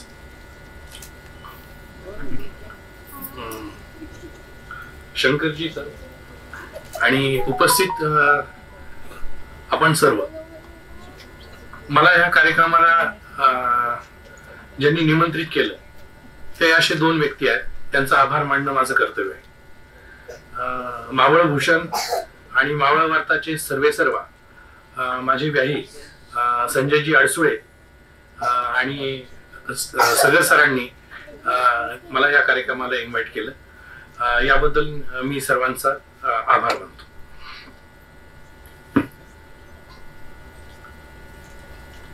आजचा दिवसाचं महत्व आपल्या सर्वांना माहित आहेच. आज राष्ट्रमाता जिजाऊंचा आणि एक महान दार्शनिक आणि आपल्या देशाचं भूषण असलेले स्वामी विवेकानंद यांचा आजचा जन्मदिवस आहे. ही संस्था ही काव्यमित्र आहे. काव्यमित्र अशी संस्था आहे, ज्याला काय म्हणतात, काव्याची अशी गोडी असणारे लोक आहेत. आणि मी प्रशासनाच्या संस्कारात आलेला माणूस आहे, पण छोटासा विद्यार्थी पण आहे आणि माझं विद्यार्थी पण मी जपतोय. आपण आदर्श माता म्हणून जिजाऊंना आपण मानतोच. मी एक छोटी आई नावाची कविता केलेली आहे. ती कविता मी माता जिजाऊंना समर्पित करतो. आई म्हणजे काय असतं? आई म्हणजे श्वास असतो. आई म्हणजे प्रश्वास असतो. आई म्हणजे प्राण असतं. आई म्हणजे पंचप्राण असतं. आई म्हणजे अस्तित्व असतं. आई म्हणजे अस्मिता असते. आई म्हणजे आरक्षण असतं. आई म्हणजे संरक्षण असतं. आई म्हणजे पृथ्वी असते. आई म्हणजे आप असतं. आई म्हणजे तेज असतं. आई म्हणजे वायू असतं. म्हणजे समस्त पंचमहाभूत आईमध्ये समावलेली. आई म्हणजे आकाश पण असतं. आईमध्ये कुठले गुण असतात? आई म्हणजे मैत्री असतं. आई म्हणजे करुणा. आई म्हणजे मुदिता. आई म्हणजे उपेक्षा. म्हणजे आपल्याला जीवनात काही झालं, काही नकारात्मक गोष्टी आल्या तर आई उपेक्षा करायलाही सांगते आपल्याला. आई म्हणजे नाम असतं. आई म्हणजे रूप असतं. आई म्हणजे संस्कार असतात. आई म्हणजे सृष्टी असते. आई म्हणजे पिंड असतो, जो आपल्याला दिलेला असतो आई वडिलांनी दिलेला. आणि आई म्हणजे अखंड ब्रह्मांड असतं. इथं सर्व ज्या माता भगिनी आहेत त्यांच्यात आणि जिजाऊ मध्ये फरक एवढाच असतो की शिवाजी दुसऱ्याच्या घरात जन्माला यावं असं प्रत्येकाला वाटत असतं. आता जी एक सुंदर कविता जिजाऊंना समर्पित केली, प्रत्येकाचं असतं. प्रत्येक ही कविता नुसती जिजाऊंना समर्पित नाही, तर प्रत्येक आईला, जगातल्या प्रत्येक आईला ही समर्पित आहे. फक्त जिजाऊंसारखी व्यापक दृष्टी करावी अशी मी त्यांच्या माता भगिनींना विनंती करतो. दुसरा, मला 10 मिनिटं दिलेली, पण मी 10 मिनिटाच्या आतच उरकतो. दुसरा आजचा दिनविशेष म्हणजे स्वामी विवेकानंदांचा जन्मदिवस. बंधू भगिनी हा शब्द समस्त विश्वाला अर्पण त्यांनी केला आणि भारतीय संस्कृतीची ओळख जी काय म्हणतात सगळ्या पंथवादाच्या पलीकडे नेऊन खरी भारतीयतेची ओळख जगाला करून दिली असं व्यक्तिमत्व. खरं तर सर आज तरुण वर्ग फार कमी आहे. अपेक्षा अशी होती की खूप, पण असं पण मी असं समजतो इथं असलेला प्रत्येक माणूस तरुणच आहे. कोणी 60 वर्षाचा तरुण, कोणी 50 वर्षाचा.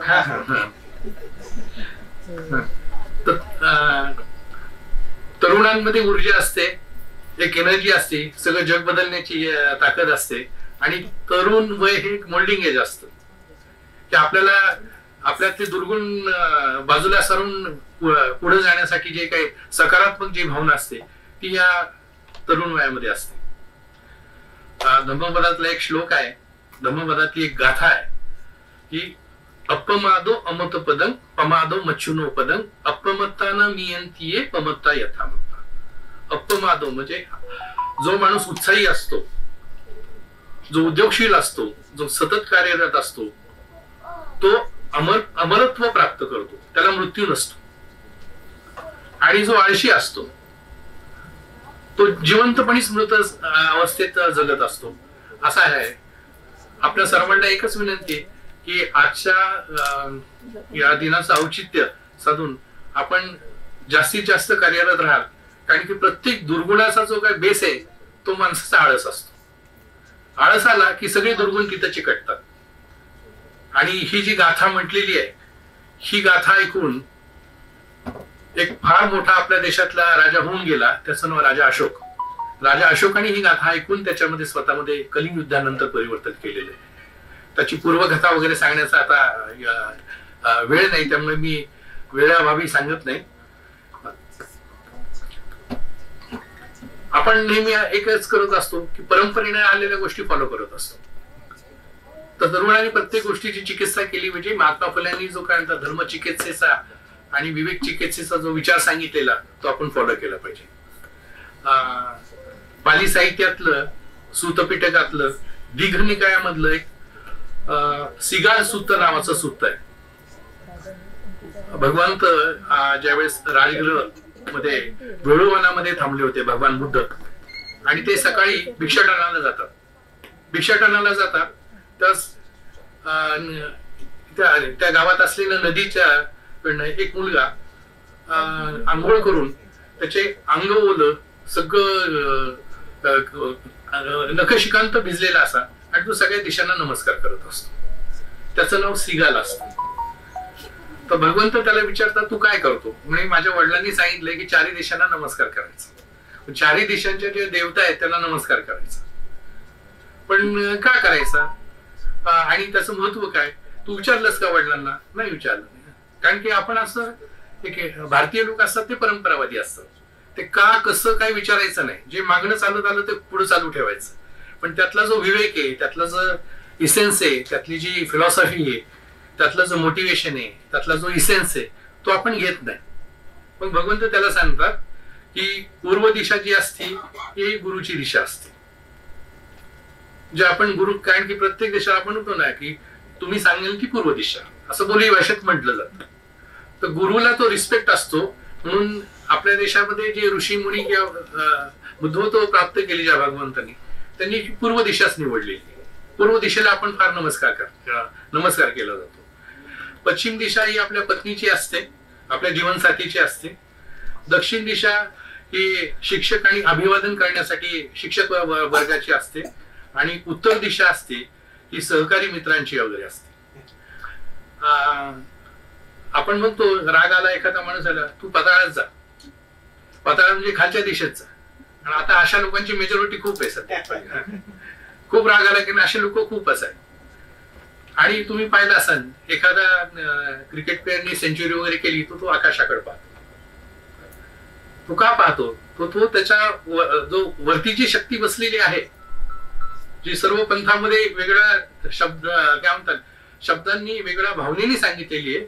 पण उपरवाला जो बैठा है उसको नमस्कार करता है. तर ही वरची दिशा ही तपस्व्याची दिशा असते. सदर सरांना विनंती आहे की आजचा जो योग दिन आहे त्या निमित्ताने खास करून युवक प्रेक्षकांनाच बोलवावं, विद्यार्थ्यांना बोलवावं. शाळेतल्या विद्यार्थ्यांना महाविद्यालयाच्या प्रांगणात हा असा कार्यक्रम व्हावा आणि त्याच्यामध्ये सांगळे सर असतील, मॅडम असतील, दुसरे सर असतील हे आणि प्रत्येक क्षेत्रातले म्हणजे ऍग्रिकल्चर चे एक्सपर्ट्स असतील, कोण इंजिनिअरिंग एक्सपर्ट असेल, कॉमर्स त्यात ज्यांनी प्रावीण्य मिळवले असे सीए वगैरे असतील. मॅडम डॉक्टर आहे. मैडम बात ऐसी है कि आजकल प्राणियों से ज्यादा आदमियों को हीलिंग की बहुत जरूरत है. आदमियों में बहुत है, प्राणियों में कोई नहीं है. डॉक्टर मॅडम असतील, आमच्यासारखे प्रशासनात काम केलेले असतील आणि राजकारणात सुद्धा सर चांगले लोक असतात, फार कमी असतात. अशा लोकांना इन्व्हाइट करून एखादा कार्यक्रम व्हावा. राजकारणी सोडून सगळे नाही सर, राजकारणातही चांगले लोक आहेत काही, फार कमी.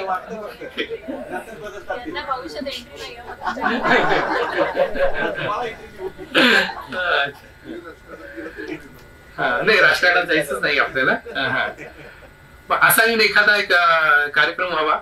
मी आज संस्थेचा 25वा वर्धापनदिनी मी मनपूर्वक संस्थेच्या मागे जे 25 वर्षात काम झालं त्याचा जे चांगलं काम झालं त्याचं अनुमोदन करतो आणि आपल्या भावी वाटचालीला शुभेच्छा देतो. मी आज सहज पुस्तकं आणली. त्यांची संख्या जी राजर्षी शाहू महाराजांच्या कर्मनिमित्त माझं शेवटचं पोस्टिंग होतं सांगलीमध्ये, त्यात मी शाहू महाराजांच्या आठवणी ही 25 पुस्तकं दिलेली आहेत. सरांना विनंती, मी फार चिकित्सक माणूस आहे, जे खरंच ज्यांच्यामध्ये काही गुण आहेत वाचनाचे आत्मसात करण्याचे त्यांनाच द्या, त्यांनाच द्यावा अशी विनंती आहे. आणि या ठिकाणी मला बोलवलं, माझा आदरातिथ्य केलं, माझा सन्मान केला, याबद्दल मी अजूनही महाराष्ट्र शासनाचा मी प्रतिनिधी समजतो, रिटायर्ड झाला तरी. शासनातर्फे मी सर्वांचा आभार मानतो, माझ्या कुटुंबियातर्फे आभार मानतो. माझी मिसेस आलेली आहे. हो, त्यांना शेवटी त्यांचं नाव सीमा आहे, त्यामुळे त्या सीमेतच राहून मी आपलं मार्गक्रमण केलेलं आहे. मला थोडासा त्रासही झालेला आहे, पण तो आनंदाचा त्रास आहे.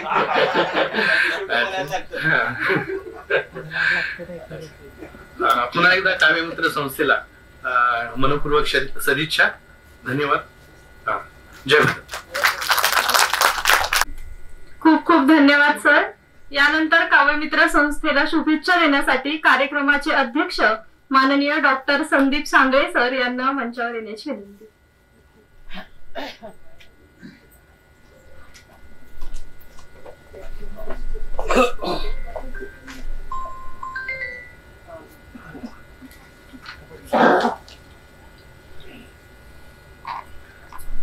मित्र सर्वांना मनपूर्वक नमस्कार.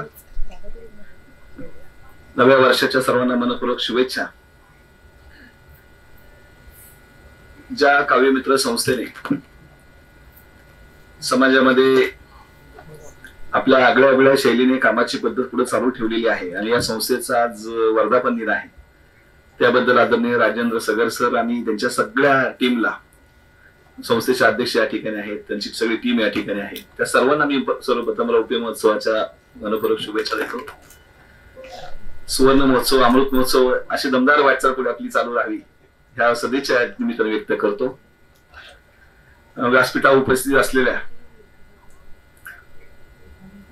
माजी प्रकल्प अधिकारी यशदाच्या माननीय योगिताताई मस्के,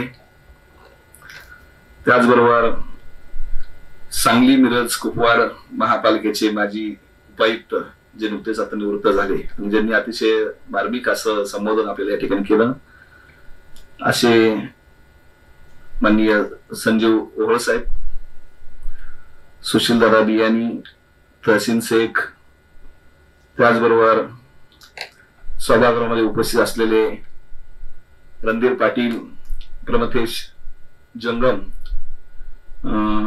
हरिनाथ कांबळे, संजय जगताप, साक्षी सगर, सन्माननीय व्यासपीठ, सगळ्यात महत्वाचं आमचे जिवलग मित्र आणि ज्यांच्याकडे गुरुवारी म्हणून आम्ही पाहतो आणि माझ्या कोथरूड मधल्या महाविद्यालयाचा प्रवास ज्यांना माहिती आहे, मामासमोर महाविद्यालयाचा, ज्यांच्या विशेष अशा अंकाचं प्रकाशन आता झालं, असे आमचे उभे साहेब, जे पुण्यामध्ये आपण राहतो पण पुण्याचं भूषण काय असावं तर आपल्यासारखी माणसं पुण्याचं भूषण आहे, सगळे सरांसारखी माणसं पुण्याचं भूषण आहे. त्यामुळं आपल्या कार्याला खरोखर सलाम करावासा वाटतो. मित्र, नावाच्या सगळ्या याच्यात अधिक न अडकता जे पुरस्कार्थी आमचे मित्र, त्याचं नाव मला घ्यावंच लागेल, राजेश या ठिकाणी आहे. अतिशय उत्तम काम राजेशचं देखील चालू आहे आणि ज्यांना ज्यांना आज सगर सरांनी काव्यमित्र संस्थेने पुरस्काराच्या रूपानं गौरविलं त्या सर्व पुरस्कार्थींचं, मान्यवरांचं आणि सभागृहातल्या सर्व उपस्थितांचं मी सर्वप्रथम मनपूर्वक अभिनंदन करतो. मित्रो, आपण सामाजिक काम करत असतो पण सामाजिक काम करत असताना आमचे अण्णा हजारे नेहमी सांगतात, योगिता मॅडमचा आमचा तोच विषय चालला होता की समाजात काम करत असताना इतकं सोपं नाहीये समाजसेवा करणं, की मला प्रवाहाच्या विरोधात जेव्हा आपण पोहतो ना तेव्हा निश्चितपणे समाज आपल्याला नावच ठेवतो की सगळं जग इकडे चाललंय, पाण्याचा प्रवाह इकडे चालला आणि तू वेळा की कोणा तू असं इकडे उलट का पोहतो असं आपल्याला म्हटलं जातं. पण अण्णा हजारे नेहमी सांगतात की तुम्हाला जर चांगलं काहीतरी समाजासाठी करायचं असेल, तुम्हाला जर वेगळं काहीतरी करायचं असेल, तुम्हाला जर हटके असं काहीतरी करायचं असेल तर तुम्हाला पहिल्यांदा वेड व्हावं लागतं. लोकांनी म्हटलं पाहिजे अरे हे वेडा आहे, हा भाव आहे, याला काही कामच नाही, हा असाच आहे, हा टाइमपास आहे, बरोबर नाही असं म्हटलं जात. तुम्ही एवढी चांगली नोकरी सोडली तुमच्या भावना मला कळाल्या म्हणून तुमच्या भावना मला बसल्या समजल्या म्हणून तोच धागा पकडून बोलतोय आणि जो आपल्या सगळ्यांना तो धागा लागू आहे. आणि अशा परिस्थितीमध्ये अण्णा हजारे नेहमी सांगतात की ज्या झाडाला फळं लागतात ना त्यालाच लोक दगड मारतात. हे लक्षात घ्या, ही समाजाची रीत आहे. समाजामध्ये तुम्हाला चांगलं काम करायचं असेल तर तुम्हाला वेडं होऊनच समाजात राहावं लागतं. ही समाजाची रीत आहे. बरोबर ना राजेश? तुम्हाला झोकून द्यावं लागतं, तुम्हाला वाहून घ्यावं लागतं, तुम्हाला वेडं बनावं लागतं. प्रसंगी तुम्हाला तुमच्या खिशात असं उलटा करावा लागतो. काही नसतं खिशामध्ये, तो खरा समाजसेवक असतो. हे लक्षात घ्या. म्हणजे पदरमोड करून कधी कधी आपल्याला समाजासाठी काहीतरी करण्याची उर्मी, जिद्द, आत्मविश्वास असावा लागतो. तेव्हा समाजामध्ये अशा पद्धतीने काम करणाऱ्या माणसांचा काव्य मित्र संस्थांसारख्या संस्था गौरव करतात. जिथे तुम्ही सांगितलं की तुम्ही वेगळ्या क्षेत्रामध्ये काम करता, वैद्यकीय क्षेत्रामध्ये तुम्ही काम करता, पण तुम्हालाच माहित नाही की फोन कसा आला, तुम्हाला तुमचा शोध कोणी घेतला, तुमच्या कामाची माहिती त्यांच्यापर्यंत पोहोचली कशी, ही तुमच्या कामाची पावती आहे. म्हणजे समाजामध्ये काम करत असताना तुम्हाला ध्येय वेळ व्हावं लागतं. हे लक्षात घ्या. ध्येय वेळ झाल्याशिवाय किंवा वेळ होऊन तुम्ही काम केल्याशिवाय, निरपेक्ष भावनेने काम केल्याशिवाय समाज तुमची दखल घेत नाही. ही वस्तुस्थिती. पण ध्येय वेळ व्हावंच लागतं. तुम्हाला हटके राहावंच लागतं. तुम्हाला प्रवाहाच्या विरोधात पोहावंच लागतं. तुम्ही तुमचं काम चालू ठेवा. आपण बोलला की सुंदर तुम्ही मनोगत व्यक्त केलं की आमची दखल कोणी घेत नाही, समाजाला त्याचं काही घेणं नाही. विशेषतः कधी कधी काही प्रथा, काही रूढी, काही परंपरा आपल्या कुटुंबातल्या असू दे, आपल्या धर्माच्या असू दे, आपल्या व्यवस्थेच्या असू दे, त्या आडव्या येतात.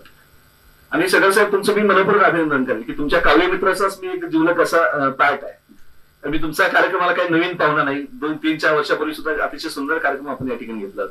साक्षी त्यावेळी लहान होती आणि मी तुझं कौतुक केलं होतं. त्यांना सांगितलं होतं की किती सुंदर सूत्रांच्या करते ही मुलगी. तुम्ही म्हणली माझी ती भाचीच आहे. आता ताईंचा आमचा तोच विषय झाला की बघा भाची सूत्रांचन करते आणि मामाला किती आनंद होत आहे. असं मामा भाचीचं किंवा मामा भाच्यांचं नातं असतं. तीच प्रथा परंपरा तुम्ही पुढे चालू ठेवलेली आहे. समाजातील गरजू हातांना काम देण्याचं काम तुम्ही करत आहात. समाजामध्ये वाहून घेतलेल्या लोकांचा शोध तुम्ही घेत आहात आणि चांगल्या काम करणाऱ्या कार्यकर्त्यांना शोधून तुम्ही त्यांना गौरवित करत आहात. मला वाटतं यासारखं भाग्य कुठलं असू शकत नाही. निरपेक्ष भावनेने सगळं तुमचं चालू असतं. आणि म्हणून आता ज्यांना ज्यांना पुरस्कार मिळाले त्या सगळ्यांचं मी अभिनंदन केल्याच्या सुरुवातीला. पण आता एक लक्षात ठेवायचं की आता आपली सगळ्यांची जबाबदारी वाढलेली. आता आपण मागवून पाहायचं नाही. कुणी काही म्हणू दे. प्रसंगी बघा कुठलंही चांगलं काम करताना विरोध बाहेरचा नंतर असतो. मला काय माहिती, तुम्हाला कळालं? आमच्या उमर साहेबांनी सांगितलं की जरी सीमा वहिनी असल्या तरी त्यांनी एक उपायुक्त म्हणून काम करत असताना प्रशासक सांगली, मिरज, कुपवाड नवीनच महापालिका होती. नवीन एस्टॅब्लिश वायकरी महापालिका होती. 3 गावं, 3 शहरं तुम्हाला सांभाळायची असताना किती अडचणी असतात आणि त्यासाठी घरचा सपोर्ट सुद्धा किती महत्वाचा असतो. किंबहुना एखादं सामाजिक काम करत असताना प्रसंगी घरच्यांचा विरोध आधी होतो, मग समाजाचा होतो. घरच्यांना कन्व्हिन्स करता करता किती एनर्जी आपली वाया जाते, किती आपल्याला म्हणजे आपलं निगेटिव्ह गोष्टीला सामोरं जावं लागतं. हे मीच सांगायची गरज नाही, तो प्रसंग नाही. तुम्ही तुमच्या मनाला विचार. पण मित्र हो, आज तुम्ही जिंकला आहात. तुम्ही जिंकला आहात आज खऱ्या अर्थानं की तुमच्या कामाची पावती तुम्हाला मिळाली. तुम्ही काम करत राहा.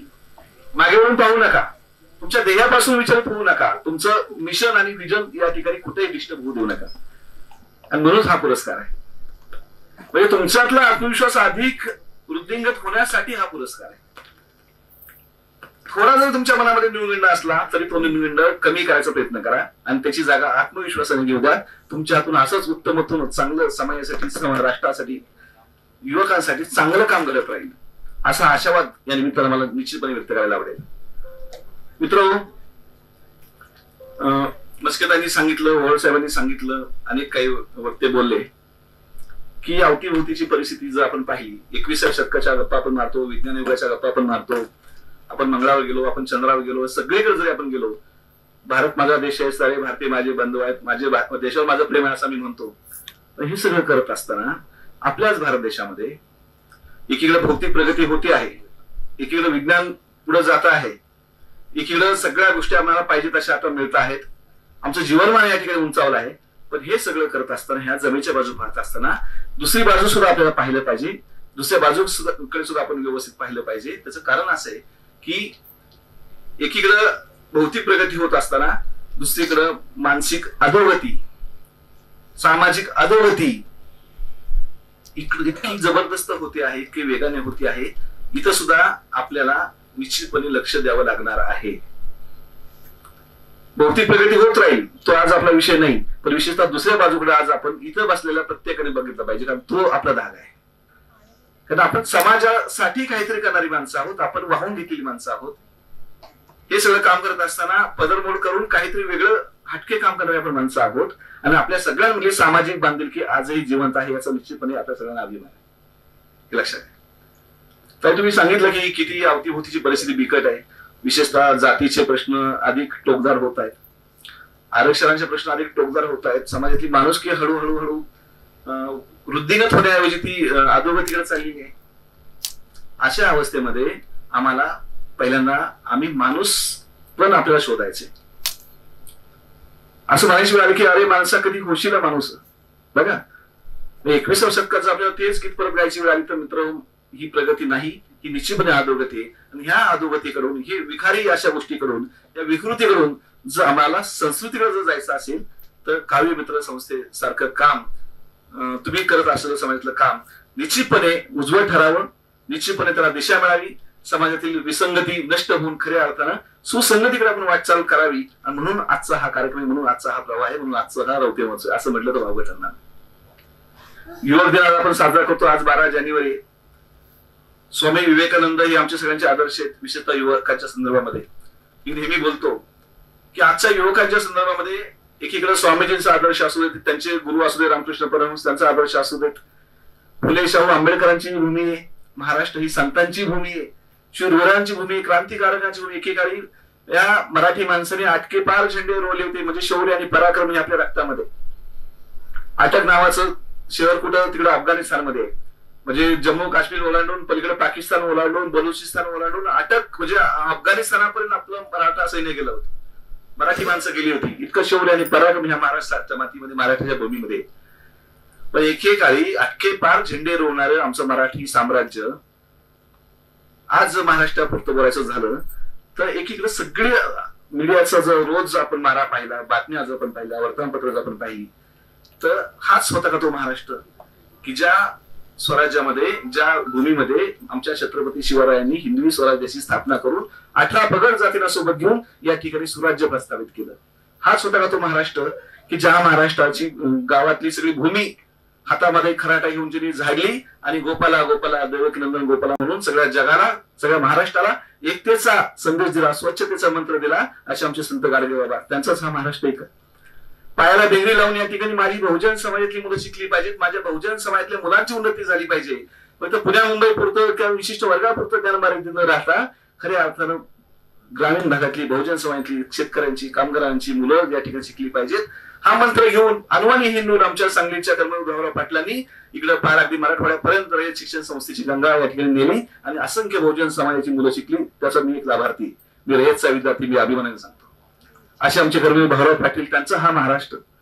बघा म्हणजे धर्म काय असावा, धर्मासाठी बलिदान काय असावं हे ज्यांनी आम्हाला शिकवलं ते आमच्या संभाजी महाराजांचा हा महाराष्ट्र. अशा महाराष्ट्रामध्ये जर आजही एवढ्या वर्षानंतर सुद्धा जर जातीय विद्वेष आमचा संपत नसेल, बघा धार्मिक विद्वेष आमचा संपत नसेल, माणसं माणसापासून दूर जात असताना माणुसकीचा हा सगळा आटणारा झरा जर आमचा संपत नसेल तर मित्र हो, पुन्हा एकदा आपल्याला नव्याने महाराष्ट्राची या समाज व्यवस्थेची पुनर्रचना करावी की काय असा प्रश्न आता आपल्या सगळ्यांच्याकडून ठेपलेला आहे. म्हणजे शिक्षणाने माणसं शहाणी होतात हे मला माहिती होतं, शिक्षणाने माणसं ज्ञानी होतात हे मला माहिती होतं, पण शिक्षणाने माणसं संस्कृत होण्याऐवजी असंस्कृत होत चाललेत.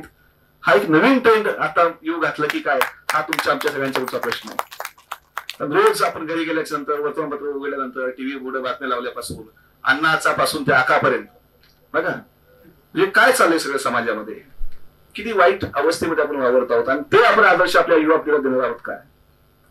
एखाद्या राजकारणी माणसाच्या मागे पडायचं, त्याचे झेंडे खांद्यावर घेऊन या ठिकाणी नाचायचं, त्याच्या इलेक्शनच्या त्या कॅम्पेनिंग मध्ये फक्त खाण्यावर आणि पिण्यावर जर आपण जर जगायचं आणि आमची युवा पिढी जर अशा पद्धतीने भरकडत जात असेल तर आपल्याला उभयसर निश्चितपणे विचार करावा लागणार आहे या सगळ्या व्यवस्थेचा. आमच्या भरकटणाऱ्या युवकांना परत आपल्याला जागा आणायला लावणार आहे. आणि त्यासाठी मस्केताई आपण सगळे अशा समाजसेवकांची गरज आहे, अशा ध्येयवादी लोकांची गरज आहे की जे काम आमचे सगळं या ठिकाणी अगदी मनोभावी करतात. अशा कार्यकर्त्यांची गरज आज समाजाला आहे राज्याची, लक्षात घ्या. तेव्हा कुठं आपल्याला परत आमचा भरकटलेला, बिघडलेला मी म्हणणार नाही, पण भरकटलेला महाराष्ट्र, विशेषतः युवा पिढी आम्हाला जागा आणता येईल. खूप सांगण्यासारखं आहे. विशेषतः सोशल मीडियाच्या संदर्भामध्ये मी आपल्या मागच्या कार्यक्रमात सुद्धा बोललो होतो.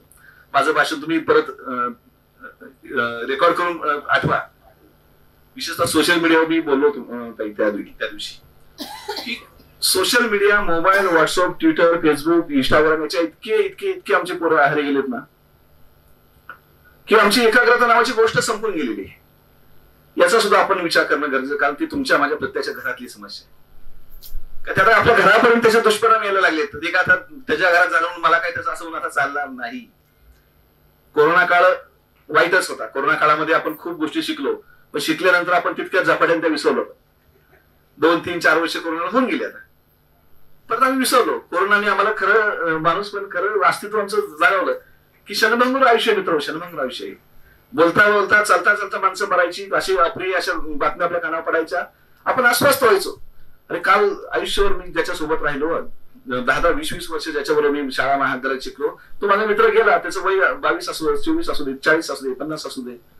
चालता बोलता माणसं जायची. असा बिकट पहिली लाट, दुसरी लाट आपण अनुभवली कोरोनाची. आणि माणसं बऱ्यापैकी लॉकडाऊनच्या नंतर बऱ्यापैकी घरात बसली होती, जागावली होती, कधी नव्हे ते संवाद साधायला लागली होती. पण घरी किती दिवस बसायचं या समस्येने आम्हाला ऑनलाईनची जागा घेतली. आम्ही शिक्षण क्षेत्रात काम करत असताना ऑनलाईन शिकवण्याचे पहिले धडे आम्हाला त्या वेळी मिळाले. पण ऑनलाईन ते आमच्या मुलावर बसेल नंतर हे आम्हाला माहिती नव्हतं. कोरोना संपला, पण कोरोना जाताना आम्हाला ऑनलाईनचं खूप मोठं टेन्शन देऊन गेलेलं आहे. आणि त्याच्या समस्या आता तुमच्या माझ्या घरामध्ये. मला वाटतं मी खरं बोलतोय, कारण आपल्याला प्रत्येक पालकाला चिंता आहे की माझ्या मुलीचा मोबाईल कसा काढून घ्यायचा, माझ्या मुलाचा मोबाईल कसा काढून घ्यायचा, त्याला मोबाईल पासून कसं परावृत्त करायचं, त्याला फेसबुक, इंस्टाग्राम पासून कसं परावृत्त करायचं. बघा ठीक आहे, शिक्षण व्यवस्थेमध्ये मोबाईल ती आपली गरज होती, पण आजही आपण आता विचार करा की माझी मुलं मोबाईलवरती नेमकं बघतात काय, माझा मुलगा किंवा माझी मुलगी ऑनलाईन असते म्हणजे नेमकं त्याचं चाललंय काय. पालक म्हणून, एक जागरूक पालक म्हणून आता मित्र हे सुद्धा आपल्याला करायचे. कारण योग दिन आज आहे.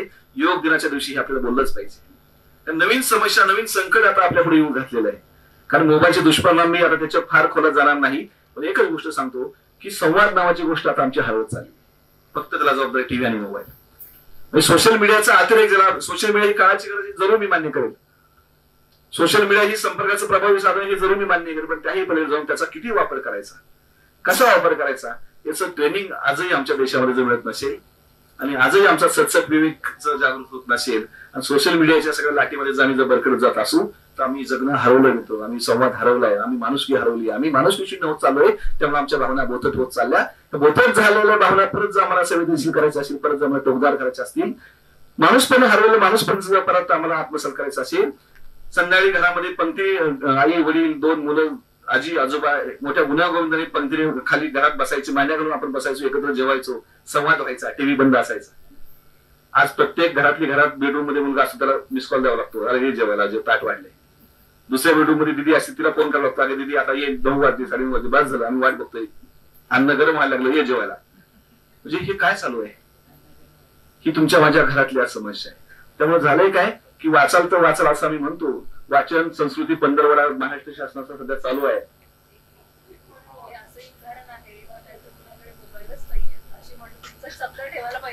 अरे आता ज्याच्या घरात मोबाईल नाही ना तो आदर्श आपल्या समाजाच्या दृष्टीने. म्हणून आमच्या साहेबांचं मी अभिनंदन करेन.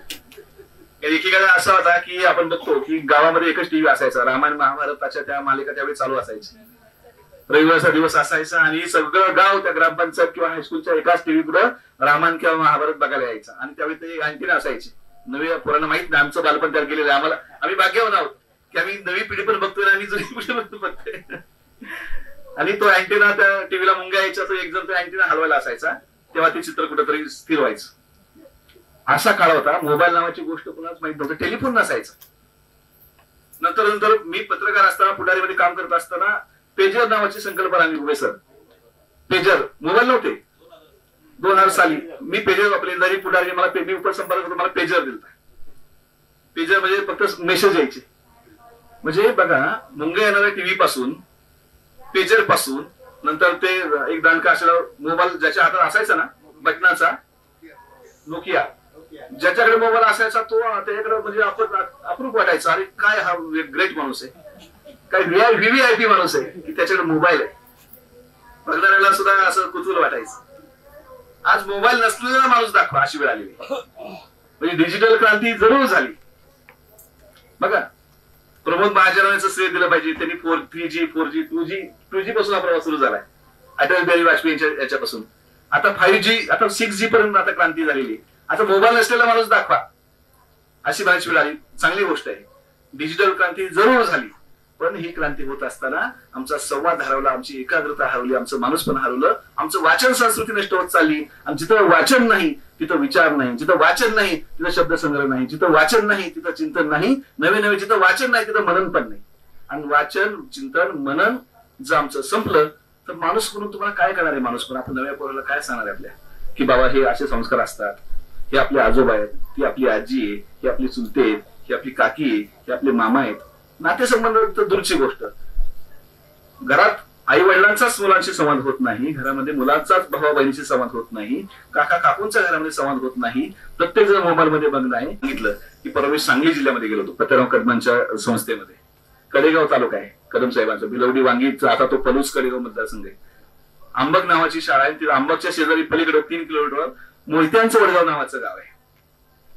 म्हणजे कायम लक्षात ठेवा. जसं आपण राळेगण सिद्धी आपल्याला माहितीये, पोपट पवारांचं हिवरे बाजार आम्हाला माहितीये बरं का, आमच्या भास्कर पेरे पाटलांचं पाटोदा गाव तुम्हाला माहितीये संभाजीनगरमध्ये. तसं नवीन गावाचा शोध मला लागला. मी आवरून ताजी माहिती त्यांना दिली की मोहित्यांचं वडगाव असं एक गाव आहे. ते सरपंच माझ्या शेजारी बसले होते. असा चहा पाण्याचा कार्यक्रम करत असताना आमची ओळख झाली. आणि ओळख झाल्या त्यांनी मला सर सांगितलं, एक किस्सा सांगितला. ते म्हणजे सर तुम्हाला माहितीये का आमच्या परिसरामध्ये मी त्या गावचा सरपंच आहे म्हणे आणि आमच्या गावात अभिनव उपक्रम आम्ही राबवतो. मी म्हणलं कुठला? Digital lockdown. काय डिजिटल लॉकडाऊन? ते मोहित्यांचा नंबर माझ्याकडे आहे. त्यांनी सगळ्या त्या गावांची हिस्ट्री मला पाठवली. त्याच्यावर मीडियाने घेतलेली दखल मला पाठवली. अगदी फ्रान्स पर्यंत ती माहिती त्यांची गेली त्या गावाची ग्रामपंचायतची. त्याचा मी सरपंच म्हणे मला अभिमान आहे. म्हणजे काय तुमची संकल्पना डिजिटल लॉकडाऊन? इथे म्हणे आम्ही गावाच्या मध्यवर्ती ठिकाणी ग्रामपंचायतच्या त्या कार्यालयावरती भोंगे बसवले. भोंगे 4 दिवसांना 4 भोंगे. बरोबर 5:30 वाजले की 5:30 ते सायंकाळी 7:30 भोंगा वाजला की घरातले आई बाबा आजी आजोबा शालेय मुलं महाविद्यालयीन मुलं मुली सगळ्यांनी कंपल्सरी हातातले मोबाईल स्विच ऑफ करायचे. बघा बरं का, हातातले मोबाईल स्विच ऑफ करायचे. घरात टीव्ही चालू असेल टीव्ही बंद करायचा आणि कुणीही ऑनलाईन राहायचं नाही. 3,000 लोकसंख्येचं आमचं गाव आहे. मग त्या 2 तासात काय करायचं? 2 तासात काय करायचं? कुणी टीव्ही बघणार नाही, कुणी ऑनलाईन राहणार नाही, कुणी मोबाईल स्पर्श करणार नाही. बघा शालेय मुलं असतील तर त्यांनी पटकन दप्तर घ्यायचं आणि असणारा गृहपाठ सोडवायला बसायचं. महाविद्यालयीन युवक युवती असतील तर त्यांनी काही गृहपाठ नसेल तर वाचन संस्कृती आम्ही जपली म्हणे. जे काही पुस्तक घरामध्ये असेल किंवा वर्तमानपत्र जरी असेल ते हातात घ्यायचं वाचत बसायचं.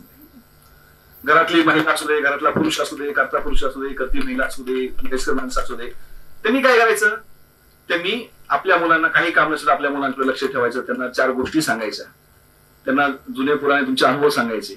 आमच्या आयुष्यात असं होतं तसं होतं हे तुम्ही संवादाच्या पातळीवर त्यांनी सांगितलं. संवाद करायचा म्हणजे मुलांशी. आणि मग आम्ही दररोज 2 तास आमचा लॉकडाऊन हा गेली 10 वर्ष अखंडपणे आमचा प्रवास चालू. डिजिटल लॉकडाऊन म्हणजे मला असं वाटतं की ती वडगाव मोहित्यांचं वडगाव नावाचं एकच गाव आता असं लॉकडाऊन करत असेल तर भविष्यामध्ये महाराष्ट्र शासनाला किंवा केंद्र शासनाला सुद्धा या गावाची दखल घ्यावी लागेल. आणि कायमचं डिजिटल लॉकडाऊन आमच्या देशामध्ये अशा गावामध्ये जर लावला तर GR काढून पण काय अलीकडे GR मध्ये पण पवाडा खूप असतात. तर कधी कधी मी मागच्या भाषणामध्ये तुम्हाला सांगितलं होतं याच व्यासपीठावरून की शाळा महाविद्यालयात सुद्धा कंपल्सरी जामर नावाची संकल्पना महाराष्ट्र शासनाला किंवा केंद्र सरकार आणावी लागेल. जर आम्ही अध्ययनाच्या पातळीवर महाविद्यालयीन व्यवस्थेमध्ये काम करतो हो हे काम करत असताना जेव्हा आम्ही शिकवतो ना इथं वर्गामध्ये डेस्कवर जाऊन कळू फळा हातामध्ये घेऊन सगळं तेव्हा जे मुलं बसलेले असतात पुढं आमच्या पुढे त्या प्रत्येक मुलाकडे मी आता सांगितलं की ज्याच्याकडे मोबाईल असा मुलगा दाखवा ना 1000 रुपये मिळवा. अशी अवस्थेमध्ये मुलं शिक्षक काय सांगतो तिथं त्यांचं लक्ष नाही. सहज मुलं आणि मुली सुद्धा मस्त त्यांचं चॅटिंग खाली चालू असतं. बरेचसे मुलं ऑनलाईन असतात आणि जेव्हा आपण रिव्ह्यू घेतो 10 मिनिटांनी 15 मिनिटे, आता हा टॉपिक मी तुम्हाला सांगितला, आता सांगा बरं ही कन्सेप्ट तुम्हाला कळाली का? तर मुलं खाली बघतात, शिक्षकाच्या नजरेला नजर ते बिडवतच नाही, कारण त्यांना काहीच कळालेलं नसतं. अशा अवस्थेमध्ये जर शाळा महाविद्यालयांची मुलं जर आमची बिघडत चालली, एकाग्रता नावाची गोष्ट जर त्यांची संपत चालली, ग्रंथालय आमची ओस पडू लागली, तर हा कुणाचा पराभव आहे? समाज व्यवस्था म्हणून हा सगळा आपल्या सगळ्यांचा पराभव आहे. आणि मग सामाजिक क्षेत्रामध्ये काम करणाऱ्या आपल्या सगळ्या कार्यकर्त्यांची एक नैतिक जबाबदारी आता सगळं साहेब तुमची पण आहे, आमची पण आहे, सगळ्या पुरस्कारार्थींची सुद्धा आहे आणि पालक म्हणून आपल्या सगळ्यांची आहे की खूप गंभीर वळणाकडे आपण हा विषय घेऊन जाऊयात. आपल्याला असं वाटतं की कधी कधी बापाला कौतुक वाटतं की बघा माझा पोरगा किती छान मोबाईल बघते, बघा माझ्या पोराला किती कळते. अरे हे तुला कौतुकाचं वाटतं, पण तेच मुलगा जेव्हा त्याचे उलटे परिणाम तुम्हाला दिसतील ना, तेव्हा तुम्ही काय करणार आहात? वेळ आपल्या हातातून गेलेली असेल, हा विचार करण्याची वेळ आता येऊ ठेपलेली आहे. दुसरीकडं हे झालं मोबाईलचं. मी नेहमी समाजामध्ये फिरतो, अनेक ठिकाणी मला वृद्धाश्रम दिसतात. जसं तुम्ही सामाजिक क्षेत्रामध्ये काम करता काव्य मित्र संस्थेच्या माध्यमातून, तसं वृद्धाश्रमामध्ये सुद्धा आमच्या मस्किताईंचं सुद्धा काम खूप मोठं आहे. आम्हाला सगळ्यांना अभिमान आहे की यशोदासारख्या संस्थेमध्ये ते प्रतिष्ठित असं व्यक्तिमत्व आहे. खूप तरी अगदी राजीनामा देऊन तत्वाविरुद्ध न जाता स्वतःच्या मनाप्रमाणे काम करता यावं म्हणून सगळ्या गोष्टी बाजूला ठेवून त्यांनी झोपून दिले समाजामध्ये. अशा कार्यकर्त्यांची आज आपल्या गरज आहे. वृद्धाश्रमांचा विषय जर पाहिला, विशेषतः लांबचं मी ठाण्याचं, मुंबईचं किंवा आणखी कुठल्या शहराचं बोलत नाही, आपल्या पुण्याचं जर बोलायचं झालं तर आपलं निवारा वृद्धाश्रम आहे पत्रा भवनच्या तिथे गरवारे कॉलेजच्या मागे, किंवा पलीकडं तपोवन वृद्धाश्रम आहे वारजीच्या ह्याला कुठल्या त्या आपल्या हा म्हणजे सिंहगड रोडला लागून पॅरलल तिथे त्या वृद्धाश्रमात जाण्याचा योग आला. आणि नुसतं गेल्याच्या नंतर जे ज्येष्ठांच्या समस्या आज आपण पाहतो ना, प्रभात रोड सारखा उभेस आपण बघतो की प्रभात रोड आहे, 80% वृद्ध माणसं एकटे राहतात. प्रभात रोड, भांडाकर रोडची जर तुम्ही व्यवस्थित सर्वे केला तर ती वयोवृद्ध माणसांच्या समस्या तर वेगळ्याच आहेत. आर्थिक चिंता नाही, सदनता प्रचंड आहे, पैसे प्रचंड आहेत, म्हणजे सुबत्ता आहे. पण झालंय काय की त्या आजीचं चित्र पाहिलं, त्या आजोबांचं दुःख पाहिलं, त्यांचा संवाद साधण्याचा आपण प्रयत्न केला तर ते सांगतात काय सांगू बाबा, सगळं आहे पण आम्हाला जगणं नकोस झाले. काय झालं बाबा? आमचा मुलगा आम्हाला भेटत नाही, आमची सुनबाई आम्हाला भेटत नाही, नातवंडाची अजून आम्ही तोंड पाहिली नाही. तो कुठं वॉशिंग्टनला आहे, तो कुठं बीजिंगला आहे, तो कुठं ह्याला कॅलिफोर्नियाला आहे, तो कुठं कॅनडाला आहे. बघा अशी जर अवस्था असेल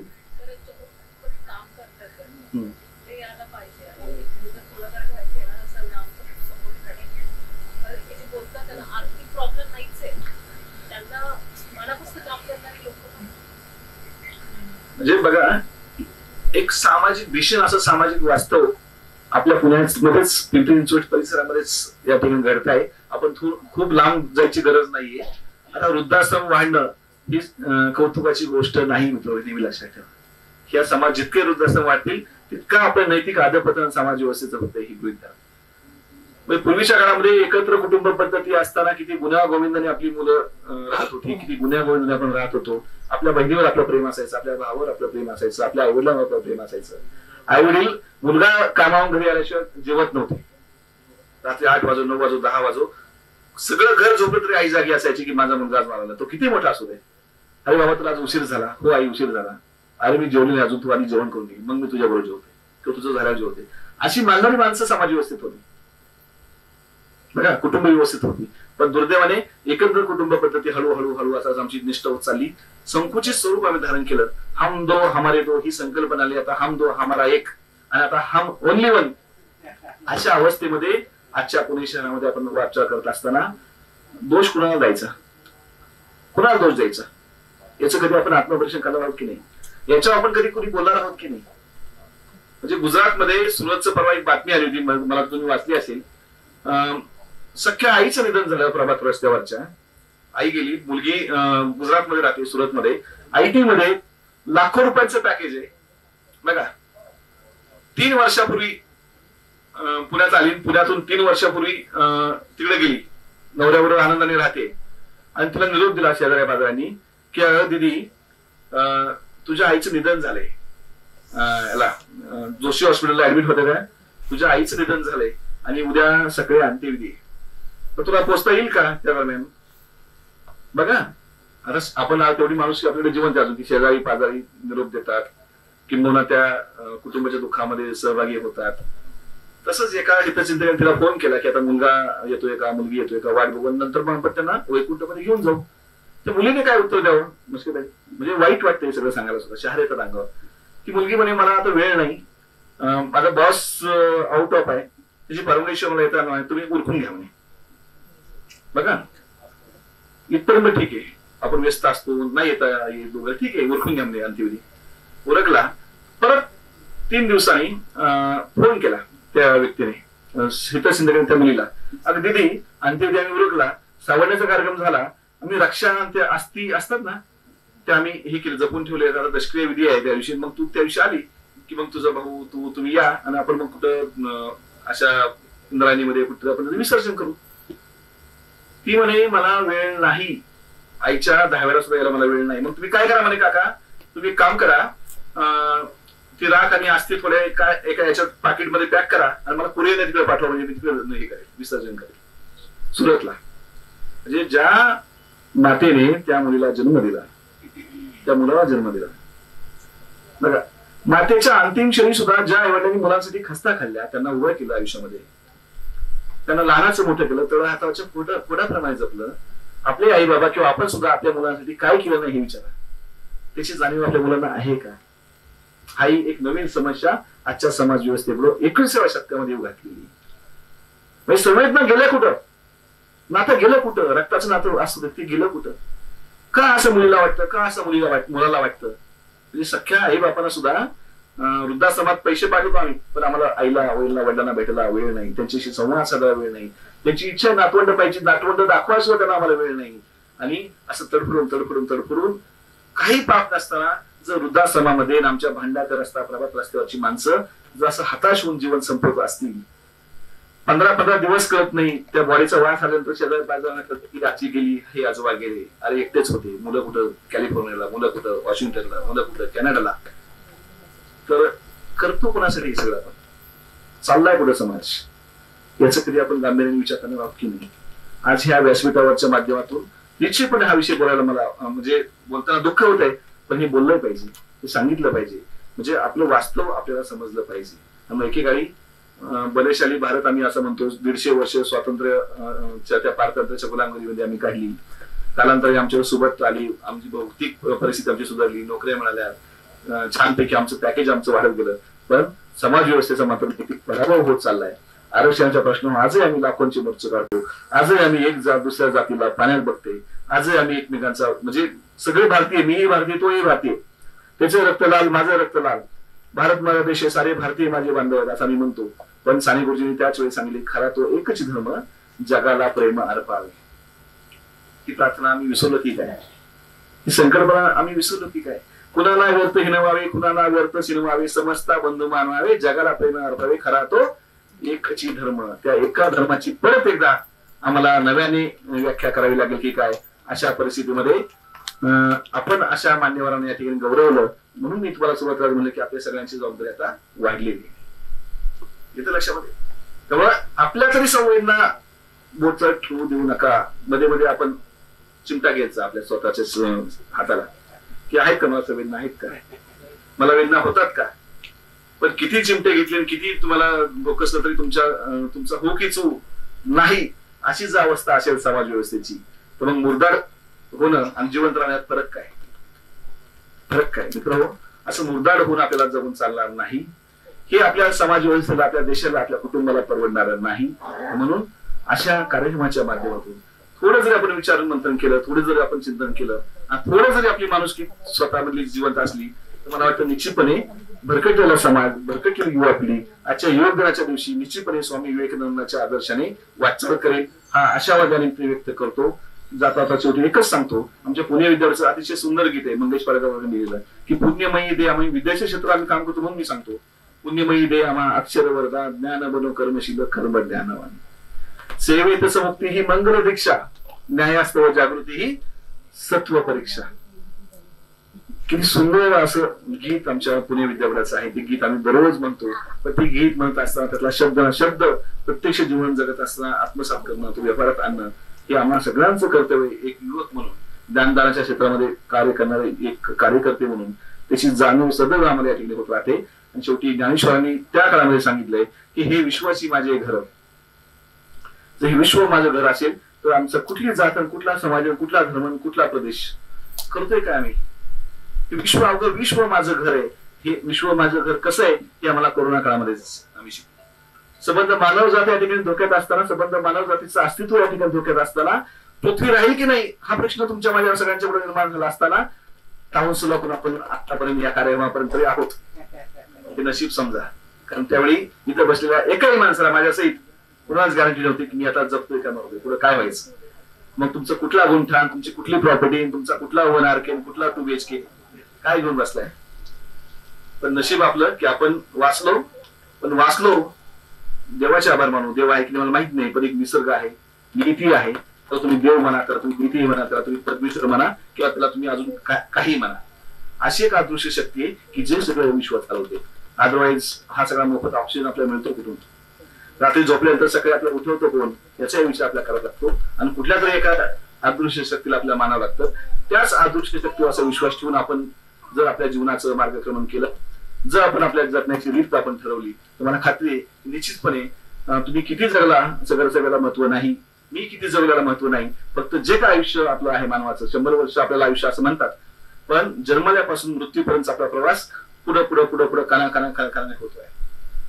कुणी 40 वर्ष जगेल, कुणी 100 वर्ष जगेल, कुणी 80 वर्ष जगेल, कुणी 109 वर्ष पण जगणारी माणसं आहेत, कुणी अगदी वयाच्या 42 वर्षाचा मरतं. म्हणून शरदमूळ आयुष्याच्या ह्या सगळ्या अस्वस्थतेच्या काळामध्ये मला आता विचार करायचा आहे की मी किती जगलो याला बिलकुल माझ्या दृष्टीने महत्व नाही. फक्त जितकं आयुष्य मला मिळेल तितकं आयुष्य माझं सार्थकी लागेल. माझ्या कुटुंबासाठी, माझ्या मुलांसाठी, माझ्या परिवारासाठी, माझ्या समाजासाठी, माझ्या गावासाठी, नवे माझ्या देशासाठी, त्याच्या पलीकडं ज्ञानेश्वरांनी प्रसादाने सांगितलेल्या ह्या विश्वासाठी खालीचा वाटा पुन्हा फुलाची पाकळी म्हणून मी माझं काहीतरी योगदान त्या पृथ्वी तलावर देऊनच जगाचं निरोप घेईल. बस एवढी जरी भावना ही कुणगाट आपण या मनाशी बांधली ना, मला वाटतं आपल्या तुमच्या माझ्या जगण्याचं सार्थक होईल, निश्चितपणे होईल. म्हणून माणूस पण आपण जपू, जगण्याचा अर्थ आपण समजून घेऊ. ऋषी मुनींनी, संतांनी, साधू संतांनी, शूरवीरांनी आम्हाला ते दाखवून दिलंय. हसत गळ्यामध्ये फास अडकवणारे आणि इन्क्लाब जिंदाबादच्या घोषणा करणारे आमचे सुखदेव, भगतसिंग, राजगुरू ही आमच्याच भूमीतले, आमचे नाहीत. त्यांचा आदर्श आपण समोर ठेवू. सर्वस्वाचा त्याग करून या ठिकाणी सबंध आयुष्य देशाला अर्पण करणारे असे कित्येक मान्यवर आपण पाहतो, कित्येक हुतात्मे आपण पाहतो, बलिदान देणारे कित्येक होळवीर आपण पाहतो, समाज सुधारक आपण पाहतो. या सगळ्यांचा आदर्श घेऊन आपण थोडं जर त्यांच्या कर्तृत्वातून, त्यांच्या विचारातून घेतलं तर मला वाटतं समाज निश्चितपणे भरकटलेला समाज सुस्थितीमध्ये येईल, भरकटलेला समाज योग्य दिशेने पुढे जाईल आणि या जगाचं कल्याण होईल. एवढीच भावना व्यक्त करतो. स्वातंत्र्याच्या ह्या 75 वर्षाच्या काळामध्ये आम्ही काय कमावलं, काय गावलं त्याचा हिशोब मांडण्याच्या नाही, परंतु भौतिक सुविधा आम्हाला सगळ्या मिळाल्या. वीज झाली, रस्ते आले, पाणी आले, रेल्वे आली, विमानसेवा आली, सगळ्या गोष्टी आमच्या झाल्या, धरणं आम्ही बांधली. पण हे सगळं करत असताना बदल आणि परिवर्तन ह्या 2 गोष्टी पॅरलल पुढे जाणं गरजेचं होतं. त्या दिवशी तुमचा माझ्या कुणाचा जन्म नसेल. मला वाटतं 15 ऑगस्ट 1927 तो दिवस होता आणि ब्रिटिशांचा तो युनियन जॅक आमच्या लाल किल्ल्यावरून खाली खेचला जात होता आणि आमचा तिरंगा अभिमानानं या ठिकाणी वरती फडकला होता. त्या दिवशी दिवस होता 15 ऑगस्ट 1947, ज्या दिवशी आमचा देश स्वतंत्र झाला होता. त्या देशामध्ये पुरुष प्रधान व्यवस्था होती, या देशामध्ये जातीवाद होता, या देशामध्ये गावकुसा बाहेरचं जीवन होतं.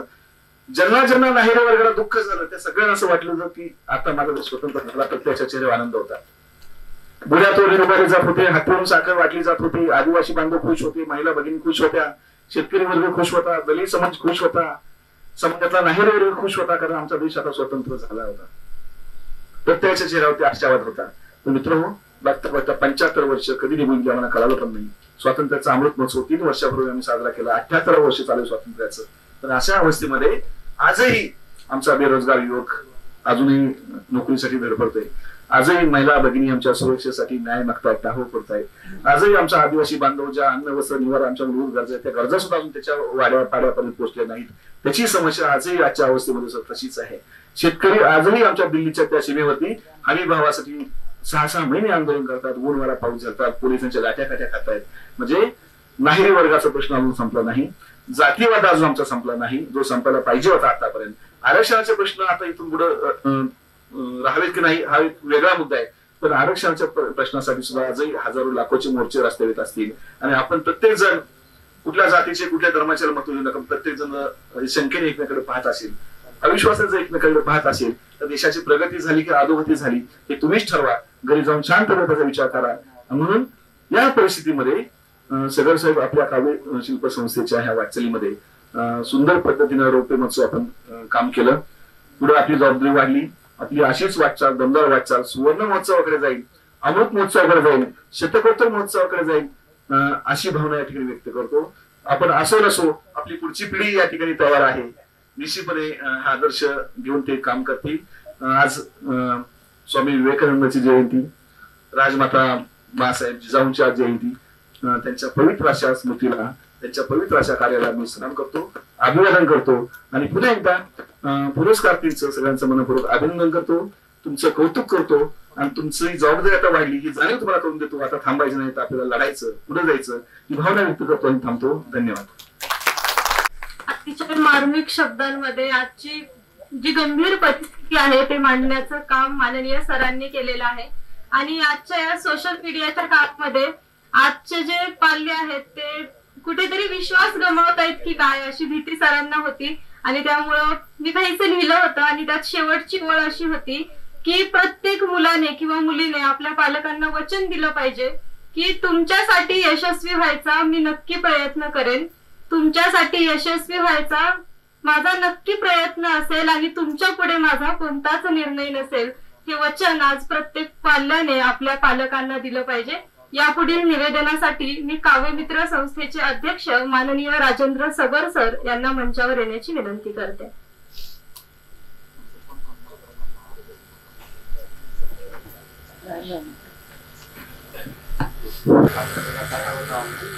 अतिशय उत्तम सगळ्या वक्त्यांच्या कामाबद्दल, भाषणाबद्दल, मनोगताबद्दल आपण सगळे एकरूप झालेले आहात आणि अशाच एकरूपतेला आपल्याला आनंदाने निरोप देण्यासाठी आजच्या या पुरस्काराच्या अगोदर ज्या कवींनी कविता सादर केल्या त्या सर्व कवींचे सन्मान आपण सुरुवातीला करणार आहोत. सर्व कवींचे सन्मान हे ग्रंथ आणि दिनदर्शिका देऊन आम्ही करणार आहोत. मी सर्वप्रथम विनंती करणार आहे आजच्या कार्यक्रमाचं सूत्रसंचालन करणारी युवा कवयित्री साक्षी सगर हिचा सन्मान करण्यासाठी मी योगिताताईंना विनंती करतो की आपण साक्षीचा सगळ्यांचा सन्मान टाळ्याच्या गजरात आणि नाचूक ढोलच्या गजरामध्ये आपल्याला करायचं. साक्षीचा सर्वप्रथम सन्मान योगिताताईंनी करायचंय.